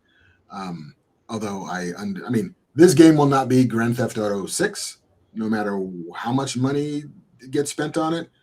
But it doesn't surprise me that a game could take them like a decade to make. If you do it well, it takes a long time. Hey, if they can do what they did with Spider-Man. When they announced it, you were pretty excited about the storyline. Are you still excited about it? Very much so. Very much so. The more I mean, I was in the writer's room on that game. And so I know what it is. I know where it goes. But that was a pandemic gig for me. And it's now been however many years since the pandemic. But even the more that I see of it, the more work that I've seen that they've done on it, I'm more excited than I was before. And I was excited before. If you had to guesstimate a release date? Probably not this year, for any number of reasons, most of which is I think every game is racing away from anywhere resembling proximity to Grand Theft Auto 6. Mm-hmm. But yeah, I mean, it feels like a 2027 game. Okay. Feels like. Video game talk. All right. So you got God of War. You're adapting a world that already has enormous mythology. Mm-hmm. You've got an incredibly passionate fan base, to say the least. Uh-huh. From your vantage point, what is your biggest challenge and what is your biggest opportunity in translating Kratos to television, right? I mean, the challenges are twofold. One of them is definitely the idea that whatever Kratos we put on the screen will be compared to the Kratos that was in the game, which was, of course, going to happen. There's no way it wasn't going to happen. But that Kratos exists in a world unbound by physics and reality and age and ability. He's an impossible character, which is fine. Like, and I love the game, and I love that he is the way he is in that game. It is a challenge to try to conjure that in 3 dimensions using human people. I think we're closer. We're getting closer to it than we had been, and I think that. And the other challenge is that the world on the game is huge. You know, it's massive, and it's like a whole planet. I think that first game is like 40 hours long, 40, 45, maybe 50 hours long of story, of content. We have 8 hours of a season. So it's how do you distill what was indelible from those 40 hours into 8 hours without making anybody feel like they were short shrifted by it. And that is just the exercise of adaptation is very often one of dilution, of how do you boil the essence of a thing down. I think the great opportunity is that, and I don't think I'm speaking out of school because the casting notices will have already betrayed this, is that we have Odin in season 1. We have the rest of the Asgardian family in season 1. We don't just wait until the quote unquote Ragnarok story comes along to meet Asgard. And so being able to tell that story in tandem with telling the Kratos story, it becomes a story of two families, which is very, very exciting. And I think it's something that a game audience isn't expecting per se. And a lot of this story that had been intimated in the background is now in the foreground, and I think that's a great opportunity for us. But yeah, it's always challenging trying to convince an audience to give a different thing a different shot.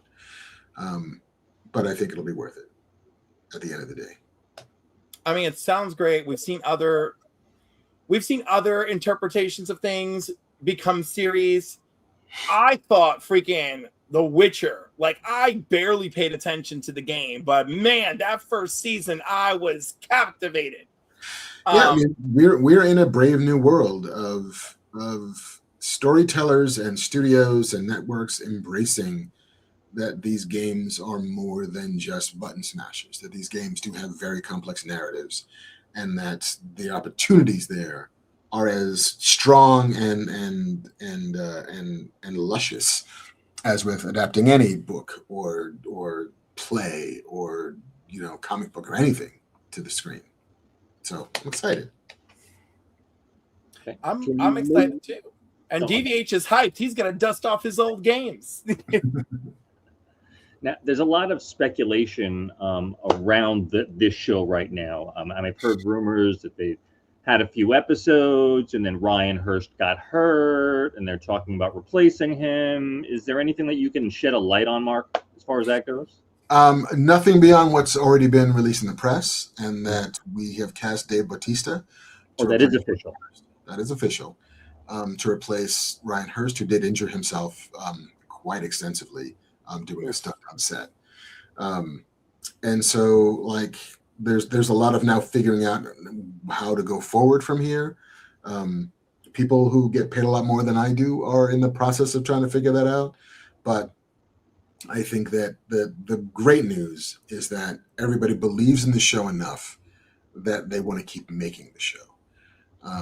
Because there's absolutely world in this heady environment of people canceling things and not releasing them for tax write-downs and whatsoever. The fact that everybody involved wants to keep making the show is a great vote of confidence in the quality of what they've seen and what we've written and the plan. And so now with Dave on board, we can go forward and keep executing that plan. Fingers crossed. Very nice. Now, keeping in the television genre, you continued in the Star Trek universe with Star Trek Picard, but you stepped away from writing individual episodes and you moved into a supervising producer role. What does that shift look like for you on a day-to-day? And therefore, how does shaping story from a season level differ from being in the trenches writing pages for a day-to-day? Well, it's a weird. Picard was a weird one in that it was the job that transitioned from an in-person job to a Zoom room because of the pandemic, and I mean, supervising producer sounds like a thing that it actually isn't. Okay. So many of the titles that people get in TV writers' rooms, only one of them is different than the others. The only one that's really different is showrunner. Everybody else is, in one fashion or another, a writer on the show. From staff writer all the way up to co-executive producer. Like, your job is to be a writer. Your primary job is to be a writer. the higher up you go, the more responsibilities you have, the more, the more you're asked to help supervise younger writers, the more you're asked to help advise on things like casting and locations and production and so forth and so on. But on that gig, like, I was a supervising producer because I had already done a year as a producer, already done a year as a co-producer, had already done a year. Like, it was the next rank to be achieved, in a very kind of military format. And the reason why I didn't get a script that season was because my contract had ended before we had moved on to the writing script phase. Like, I was contracted for like 30 weeks, and we spent 30 weeks in the room breaking story, and then everything was complicated by the pandemic. Like, there was just time that we didn't know what the hell we were doing, time where we didn't meet, time where, are we even gonna get to shoot this show? Are we coming out the other side of this? Like, so much was still up in the air that by the time we got around to actually starting to write episodes, I had already mustered out of Starfleet. But, because I was still there for the breaking of the season, for the figuring out what the overall story was going to be, for helping to break what individual episodes were going to be, I retained my title, even though I didn't get a script. Yeah, it's a weird thing. It's a weird thing that really only makes sense kind of if you're inside of it. Mm-hmm. And even then, it doesn't make sense half the time. Yeah, I imagine it's got to be tough where you're making money from it, but you're passionate about the stories. It's like a strange balance, it feels like. It almost always is. Like you have to feel passionate about it. You have to find a way to feel as if it could be the greatest thing that has ever been put on tape. Mm-hmm. And you have to believe that. And then, occasionally you're confronted with the reality of, this is not going to be the greatest thing. It's going to be good. Mm-hmm. It might even be better than good. It might be very good. It might also be television.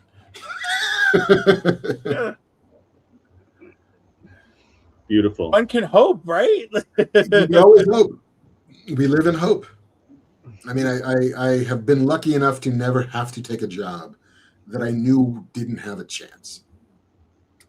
Didn't have the potential of being great. We all get disabused of that at some point along the way, but nothing has been like, man, this is going to be fine. Nerdy Geek wants to know, did you ever get a chance to stand on the bridge of Enterprise D? I never did, but I did stand on the bridge of the Enterprise 1701. No bloody A, no bloody B, no bloody C. Just Kirk's Enterprise. I got to stand on the bridge of. Very nice. Cool. Cosmic One would like to know, what's your favorite horror movie or horror franchise? I think my favorite horror movie is Nightmare on Elm Street, the original. Mm-hmm. It did the thing that I love in horror movies, where it found something that I didn't know that I was scared of, and it made me scared of it. I think that with most franchises, it sort of loses its way a little bit here and there. And then, like, hey, Dream Warriors is great, and then there's a bunch of stuff that's not so cool. And then, like, New Nightmare is fun, and then there's a bunch of stuff that ain't so great. I don't know if there's a franchise that I love soup to nuts. And I hesitate to call Alien a horror franchise, even though Aliens is maybe my favorite movie. It is capable of being the sci-fi and the action and the horror. I constantly equate Alien, the movie, to gothic horror, because at a certain point, it is just the environment that is terrifying.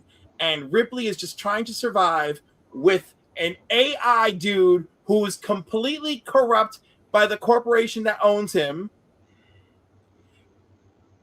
And I'm looking at you, ChatGPT. Don't judge me. And and then the freaking alien itself, you know. Yeah. And I mean, like, Ripley she's my favorite final girl. Yeah, oh my god, so she's my Alien and Aliens. All of that lives in a special bubble, so she's kind of my, like, I guess, like, I don't know, she is and isn't horror, and it lives in my mind that way. So yeah, she's my favorite final girl. But I have a place in my heart for, what is it, Friday the 13th Part 5, where Hongo just throws the television set at Jason. There's just something about a girl who will use everything in the environment. She just wins because she has no superpowers. She's got nothing. She's just throwing television sets, bicycles, knives, whatever she can get her hands on. And I love her for that. And then Tommy Jarvis is my favorite final boy. Although, of course, they ruined it by making him do something stupid later, too. They always do. So, Cliff, did you want to bring it back to Eyes of Wakanda yet? Oh my God! I have another Eyes of Wakanda question. No, listen. We didn't talk about Legends and Lies at all. How it reframes the Trojan War through a Wakandan lens. When you were building that story, how did you decide which mythological elements to treat as a literal history and which to interpret through Wakandan culture? With that, I was building to. I have to take my leave. Oh, right. So you have to text me when you wrap, and I will end the stream. But Mark, I want you to know that although I'm being very respectful to my friends and my commitment that I made to them, that I adore you, your work. That Batman episode, I'm going to rewatch it before I go to bed tonight because I'm so freaking excited. And yeah, I think the way that you storytell through characters and the lens of their life experience is beautiful and is a gift. And of course, you are living dreams that a lot of us would like to live by being part of Star Trek history. And I just want to say thank you very much for being so generous with your time this evening with us. Well, thank you again. I will not take it personally that you have a hotter date tonight. It's not a hotter date, but I believe in my commitments. And as Dolly said, if you're going to do something, do it for real. Fair enough. All right. Thank you, everybody. Bye, Cliff. And the audience, read your comics, and I love you. Have a good night from me. Okay, to your question about yes, sir. Yes, sir. We knew going in very early on that this was a story that we were going to tell. Our showrunner, Todd Harris, has always been obsessed with the Trojan War story, specifically with Achilles and the horse and all of it. You know, and there, like we were talking about with Absolute Batman, like there are elements to that story that feel crucial in that there needs to be a horse, there needs to be dudes inside of a horse, and Achilles' heel needs to play a part in it. Whether or not it needs to be, you know, a legendarily magical shield created by his mother dipping him in dragon's blood or whatever the hell it was. All we needed to know was that the heel was going to play a part, you know, and we needed to sell the idea that this has been a siege. You know, Odysseus needed to be in there somewhere, you know, and then beyond that, it got to be like, okay, now what role does Wakanda play in this? What could we want to have happen in this? And it's like, well, yeah, there's the artifact that we're hunting for is behind the walls, and so our hero Memnon showed up like 10 years ago thinking it would be easy to get in there, found it impossible, and then found a Greek army who was trying to get in there. It's like, I'll join them. I mean, maybe I need an entire army to breach these walls. And it still took him forever to do. And the peril of this story was like, what happens when you form a relationship with somebody in which you have been lying about just one thing for the entirety of it? And what happens when that secret comes out? What happens when you have to tell the truth? You know, and what is Wakanda ask of you?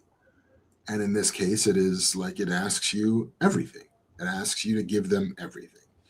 And he comes back successful. He comes back to Wakanda, spoilers, with the quarry that he set out for. But how high was the price that he had to pay for that? Yeah, the betrayal and Achilles. He was so hurt by the betrayal. Yeah, I mean, and as we knew it in the room as we were pitching it, and as we were writing it, like it's a love story. It's a love story between Memnon and Achilles. And the thing that they could just never talk about because the secrecy is paramount is why are you here? What do you want? And I'm sure that in the part of this love story, it was, I'm just here for you, buddy. Like I'm here, like you are my everything, and I want what you want, and I want to help win this war for you, Achilles. Not knowing that, well, actually, there's something else that I need, and I will leave you high and dry if it means I have to go get that thing. And it's a tragedy. Like, and it was, I think it always was a tragedy. And, Christopher Nolan also discovered his own way into telling that tragedy through a different lens, because his lens is, the evil that men do, even when they have the best intentions. Our lens was a romantic one. Was the like, what if the only bond you've ever formed with somebody is on the altar of a sacrifice you have to make? Can you live with that? Is duty enough? Mm-hmm. And, our answer was no. No, it isn't. And Wakanda asked too much. Wakanda got to be the bad guy a little bit in our stories, which was fun to do. Well, it's interesting and perhaps something that I can't 100% identify with, but is Wakandan cultural for you? I mean, because it's still like a fictitious story, but there are elements that seem to make people proud. I think that I remember hearing an interview with Ryan Coogler, who said that for him, the story, at least the Black Panther one for him, was about the hyphen between African and American. Mm-hmm. Is that, Black people in America they get none of the heritage of being African and none of the advantages of being American. And so they're in a little bit this nether place. And Wakanda, at least for me, represents the idyllic home that none of us get to go to. Because even if tomorrow I decided, you know what, I'm picking up stakes and I'm moving to Africa, I would have no idea what part of Africa to move to that would mean anything, and B, nobody there would be there to welcome me back because I don't actually have any people there that I know of. I'm sure I do somewhere distantly scattered places, or maybe all in one particular village somewhere off the west coast of Africa. But I don't know that. And so Wakanda does represent this sort of mythical, idealized, aspirational home for a diaspora that has never really had one. And there's a power there. It is the power that fiction has to build a future that had previously not existed. And so, and I talked before about, being able to make choices and being lucky enough to have a career in which I can make choices. Wakanda was a choice. Like, there was another show that I could have joined. These two offers were on the table simultaneously, this show and then Eyes of Wakanda. And it's like, man, I think I got to go to Wakanda. Like, if Wakanda's calling, I have to answer. And it's like, yeah, well, they'll pay you a third of the money. It's like, I know, but it's Wakanda. Like, I kind of have to go. Okay. All right. So you were willing to take a discount write that story. Because, when Wakanda calls, all right, it's really hard to say no. And that's kind of beautiful. I love it. And I didn't. All right. So what else we got? Oh, television. Oh, you've done so much television. But I really love Castle Rock. And you did the episode, I believe it was called Filter? Yes. Yeah. Now, that's not a straight adaptation of any one of Stephen King's classic, but it's built from the DNA of kind of his entire universe. Now, when you wrote that story, how do you adapt King's tone and still keep your own voice swinging like you did? The trick of adapting Stephen King the way we adapted Stephen King, which was we had the rights to, like 6 or 7 books, I think. What the idea was, like, all right, we're going to take Castle Rock as the town. We're going to take, Alan Pangborn, the sheriff in Needful Things. We're going to take, a little bit here, a little bit there. And and just begin to build what felt Stephen King, like and the trick of it is to remember that Stephen King as a writer is not a mystery writer. Mm-hmm. That's not what he does. Like he 9 times out of 10 will tell you what the thing is in the title of the book. It's Carrie, it's Cujo, it's Christine, it's it. Like it's never like, what's doing the stuff in this town? Like, no, it's a dog. It's a demon car, guys. It's right there. I will show you this in the first chapter of what is doing the things in this book. But it's more about, building a version of America that feels as hopeful and broken as small town America always felt to Stephen King, which was, here are the ley lines and the secrets that we all keep hidden beneath the surface that we have to sort of present to the world at large. We are happy. We are in love with life. We are living in the promised land. It is 1950s, 60s, 70s in America, and what could be better than this? And then crash into that with supernatural or homicidal glee. And so just being mindful of that part of the Stephen King DNA while also trying to conjure the J.J. Abrams version of DNA, which is there's going to be a mystery here. There's going to be a question we don't have an answer to that we will discover, hopefully, by the end of a season. And just being able to kind of get under the hood of Henry, the character played by Andre Holland, and understand, like, what he wants out of the world, what answers are owed to him. What does he feel has been withheld by everybody that knows him, everybody who has surrounded him for the entirety of his childhood? Why did he refuse? Why did he leave and never come back? And what brings him back home now?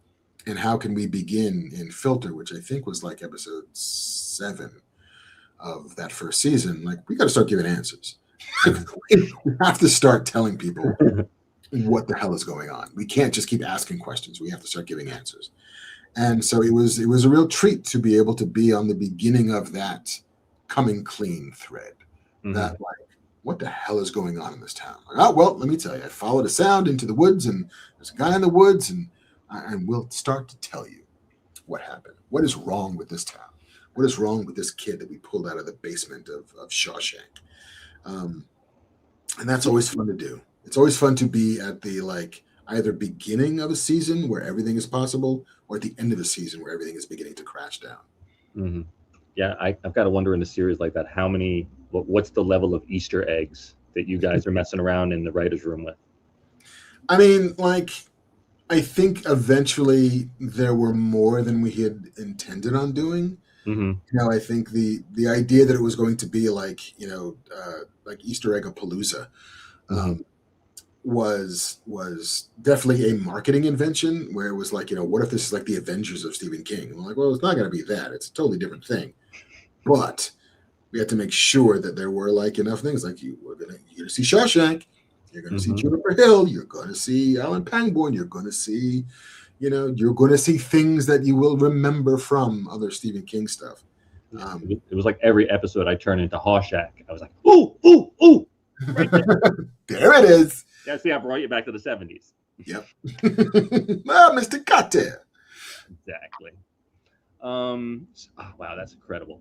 Now let's touch in with your work with Kevin on Fat Man Beyond. So now you guys bring totally different, like, storytelling energies. Like, Kevin is chaos, and you feel like precision and craft.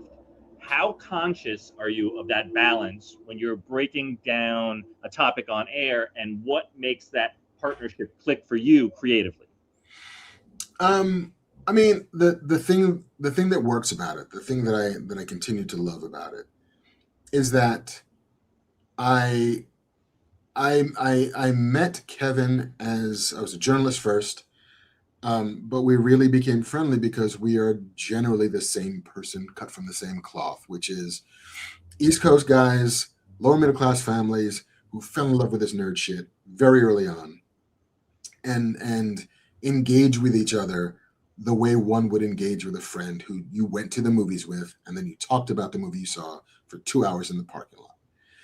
And that, I think, is still the vibe. And I think that as long as that's the vibe, he gets something out of it and I get something out of it. And whatever sort of dynamics and chemistries that have naturally sort of evolved, it was never a intentional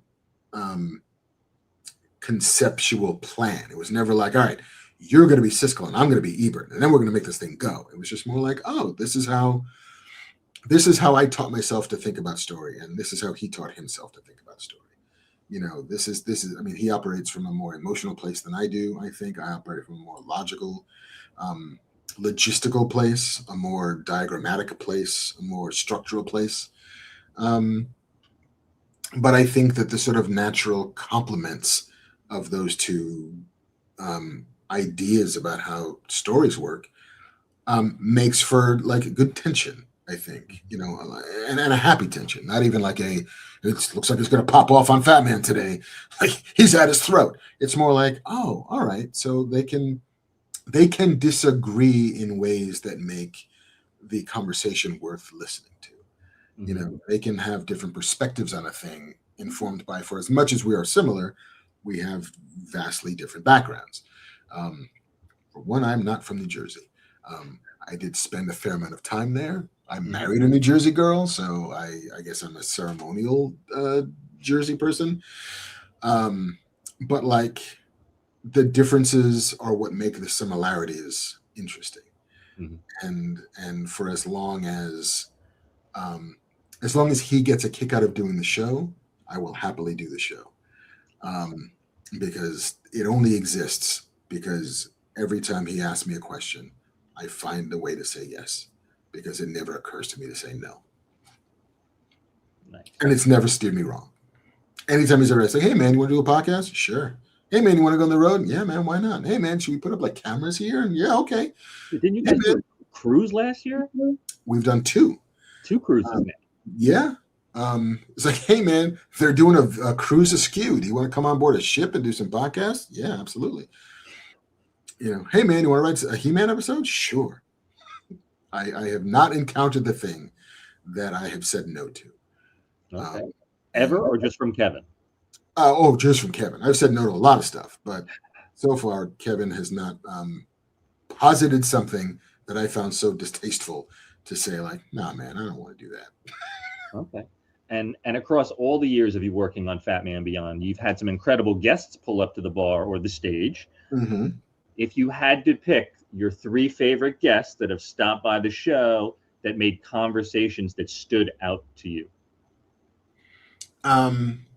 Rick Baker, makeup wizard, legendary Hollywood artisan, Oscar winner, came to the bar one night, and we just talked to him for like 2 hours about as much as he would talk about. He was great. Chris Marcus and Stephen McFeely, the screenwriters of Captain America, all the Captain America movies, and Age of Ultron, and did they write Age of Ultron? No, that was Joss Whedon. Infinity War and Endgame came and talked to us about those 2 movies. And they were wonderful. I mean, they were so open and so candid and so honest about their process. And, you know, they told us as much, I'm sure, as the Marvel snipers would let them tell us. Okay. I think maybe Grant Morrison came on the podcast. Okay. What's exciting about Grant? Yeah, and like he has thought more and forgotten more about writing superheroes than either of us ever had. So just getting to kind of get under the hood and see how his brain works, and you know, once we managed to penetrate his very thick Scottish brogue, and understand him a little bit better, he was so kind and so funny and just so savvy about, you know, again, and he's thought so much about how superheroes work that for him to be able to just understand at this point now instinctively why a story functions the way it does and why we care as much as we do. It's very educational, I think, for me. And then, you know, on a somewhat tangential version, I had Malcolm Barrett, television's Malcolm Barry. He was in The Boys and currently on Average Joe, season 2. Timeless for a long time. He came on to talk about Watchmen, Mhm. I think. And yeah, he's great. Maybe the funniest person that I know in real life. And so he stopped by a Black Man Beyond that we did at the bar. Okay. And he slayed it. Very nice. He slayed it. And for a personal favorite for me, do you have any Kevin Conroy stories? I never got to meet Kevin Conroy. Oh, I thought he'd been on the show once or twice. I think he was on once before I was the guest host. I mean, Kevin had a good like 30 or 40 episodes where the podcast was basically, let's talk about Batman and let's get a bunch of people who talk about Batman and who've made Batman on it. So he had Mark Hamill on, he had Paul Dini, he had Kevin Conroy, I think he had Jim Lee on once. And then, as you know, if he asked the internet, then I ruined the podcast by coming aboard, and it stopped being Kevin interviews somebody who made a Batman and started becoming more of a general pop culture podcast that always had room for a Batman in it. Okay. But yeah, I wish I got to meet him. He seemed like, every story that I've ever heard about Kevin Conroy has always been a good one and a lovely one. And he seems to have been just an ace of a human being. Yeah, I was fortunate to meet him, and I don't know if you've ever been out to Terrificon out here in the East Coast. Yeah. That's the one at Mohegan Sun? Yeah, the one at the Mohegan Sun. Yeah. Yeah. I've never been there. Okay. Well, I got to get Mitch to send you an invite. But yeah, I got lucky enough to meet him twice there. The first time I used to cosplay as the Joker, and I was sort of famous in the Northeast because I have a very loud, boisterous laugh. And I don't want to hurt your ears, so I'm not going to do it now. And apparently someone warned Kevin about it. So when I introduced myself, I kind of gave him a heads up. It's like, hey, tomorrow I'm going to be in the makeup and I might be a little loud, so I don't want to like scare you or anything. And he goes, they warned me about you. And he was just such a gentleman. And then he was there months before he passed. I think that might have been his last con. And he had clearly lost a lot of weight. And I was very concerned, but nobody knew at the time, at least not publicly. But a shame to all of us nerds when he passed away. Indeed. We are losing too many. Yes. But I think that is just a side effect of being long-lived. Yeah, I turned 55 this summer, and it's like, how did that happen? Yeah, hot damn. Now, you did a tease a couple of nights ago. You mentioned on Instagram that you have a project hitting the shelves in December from Marvel. What can you share about the book, or at least what can you tease about the kind of story readers can expect from your return to the Marvel Universe? Wait, do I have a Star Wars book coming out? No, not Star Wars. You just said it was a Marvel book. I don't. Do I? I mean, I know it might seem disingenuous to be like, did I write a thing? I don't think. It's coming out in December.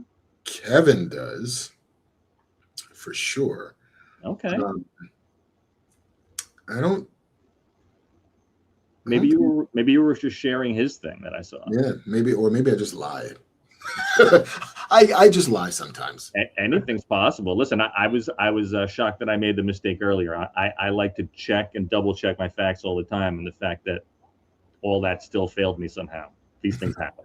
I mean, the one of the things that did sort of open my eyes to the perils of the internet was at some point towards the beginning of the year, somebody had left a comment on an Instagram post or something about my top 10 of the year, which I hadn't done yet.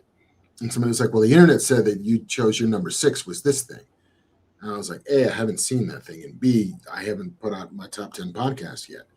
And then I went on, Google, and then I searched for my top 10 of 2025, and it had an answer for me. And I was like, see, there's the problem, is that ChatGPT can never tell you it doesn't know. It must be just part of its programming that I don't know is not a valid response. And instead, it will just lie. And so I've started to, with a very skeptical eye, treat the internet and even the information that I used to trust. The enshittification of the internet is now proceeding apace, to a point where it will now have, in very short order, have absolved itself of its use Hmm. as a source of information that could be trusted. That is a huge shame. It very much is. Yeah, but I don't think I have anything from Marvel coming out in December. I don't think I have any more comic book work coming out this year. Okay. There's a thing I'm working on now that hopefully will be out next year from Comixology, that they haven't let me announce, so I can't say anymore. Maybe New York Comic Con, I can talk about that. Okay. Um, I guess my last question then is that you've been a journalist, a comic book writer, a screenwriter, a producer, an animation writer, and a podcaster. When you look across your entire career, what do you understand about storytelling now that you wish you understood when you first started? I think that the thing that it took me the longest to realize was missing in my work Mhm. was that people ultimately respond to character. You know, I for a decent chunk of the front end of my writing career, there was a lot of like cool stories and big things and like plot twists and when but the characters were relatively shallow. Like the work, the rewriting work that I would always end up doing would be to add more character, to add more depth, to add more heart, I guess, to add a sense of animation behind their eyes. Um, and that is the thing that now, in the end of my years, um, I've come to embrace much earlier in the process, and Mhm. like, I mean, especially in television, but in everything that you write, really, is that people fall in love with characters. They don't fall in love with worlds. They don't fall in love with stories. They fall in love with characters, and that's how we engage with really the characters who bring us into the worlds, who tell us the stories that mean something to us. Mhm. And so, and in TV especially, it's a character business. It's a like how do I who do I remember? Mhm. You know, it is. I mean, there are moments for sure that will always live in our hearts, but they're almost always attached to a character experiencing that moment. All right. And so that is the thing that I'm not going to say I wish I knew earlier, Mhm. because I think that the journey is the point, and so Mhm. getting to realize that and having been down those cul-de-sacs that didn't really lead me anywhere, and being able to back out and realize, oh, that's what was missing. Okay, I got it. I needed to make those mistakes. I needed to travel down some bad roads before I got to the good ones. But that's the thing that I think I know now that I didn't know then. Okay. Uh, why we love this stuff is not just because it's cool, but it's because there's somebody in there that we understand. And whether we love them or hate them, we understand them. Mhm. And are you loving Lanterns half as much as I am? I'm surprised by how much I'm loving Lanterns because I'm not a Green Lanterns person. Mhm. Um, I'm not. I've never been a cosmic guy. Okay. Um, my story love always ends up. It's why I was a Marvel kid and not a DC kid growing up. Was that like Marvel stories were about New York? They Mhm. were about kind of real people who did real things. Sure, they could go to space and that stuff would happen all the time, but it was more of a you could look out your window and see Spider-Man, and you didn't have to go to another planet to see the adventures spool out. But um, I think that again, the characters, and more to the point, like casting Kyle Chandler as Hal Jordan He's is he's honestly really good. he's really good because that character is an asshole, Mm-hmm. and everything he does and says is the words and deeds of an asshole. But Mm-hmm. because we love Kyle Chandler so much, we understand. He brings us inside a little bit to like, well, maybe he's not really an asshole. Maybe there's more going on because I want him to not be an asshole. Mm-hmm. Casting is so important, and Kyle Chandler's casting as Hal Jordan is spot on. And I love Aaron Pierre. I think he's great. Yeah, he surprised me. I didn't know much about Aaron before, but man, he's doing a great job. Yeah, he's doing a great job, and it's the storytelling is very smart. It's giving us little, it's needle dropping in like Mm-hmm. the stuff that we fans know we want, but it's also telling us a mystery that is unfolding over time.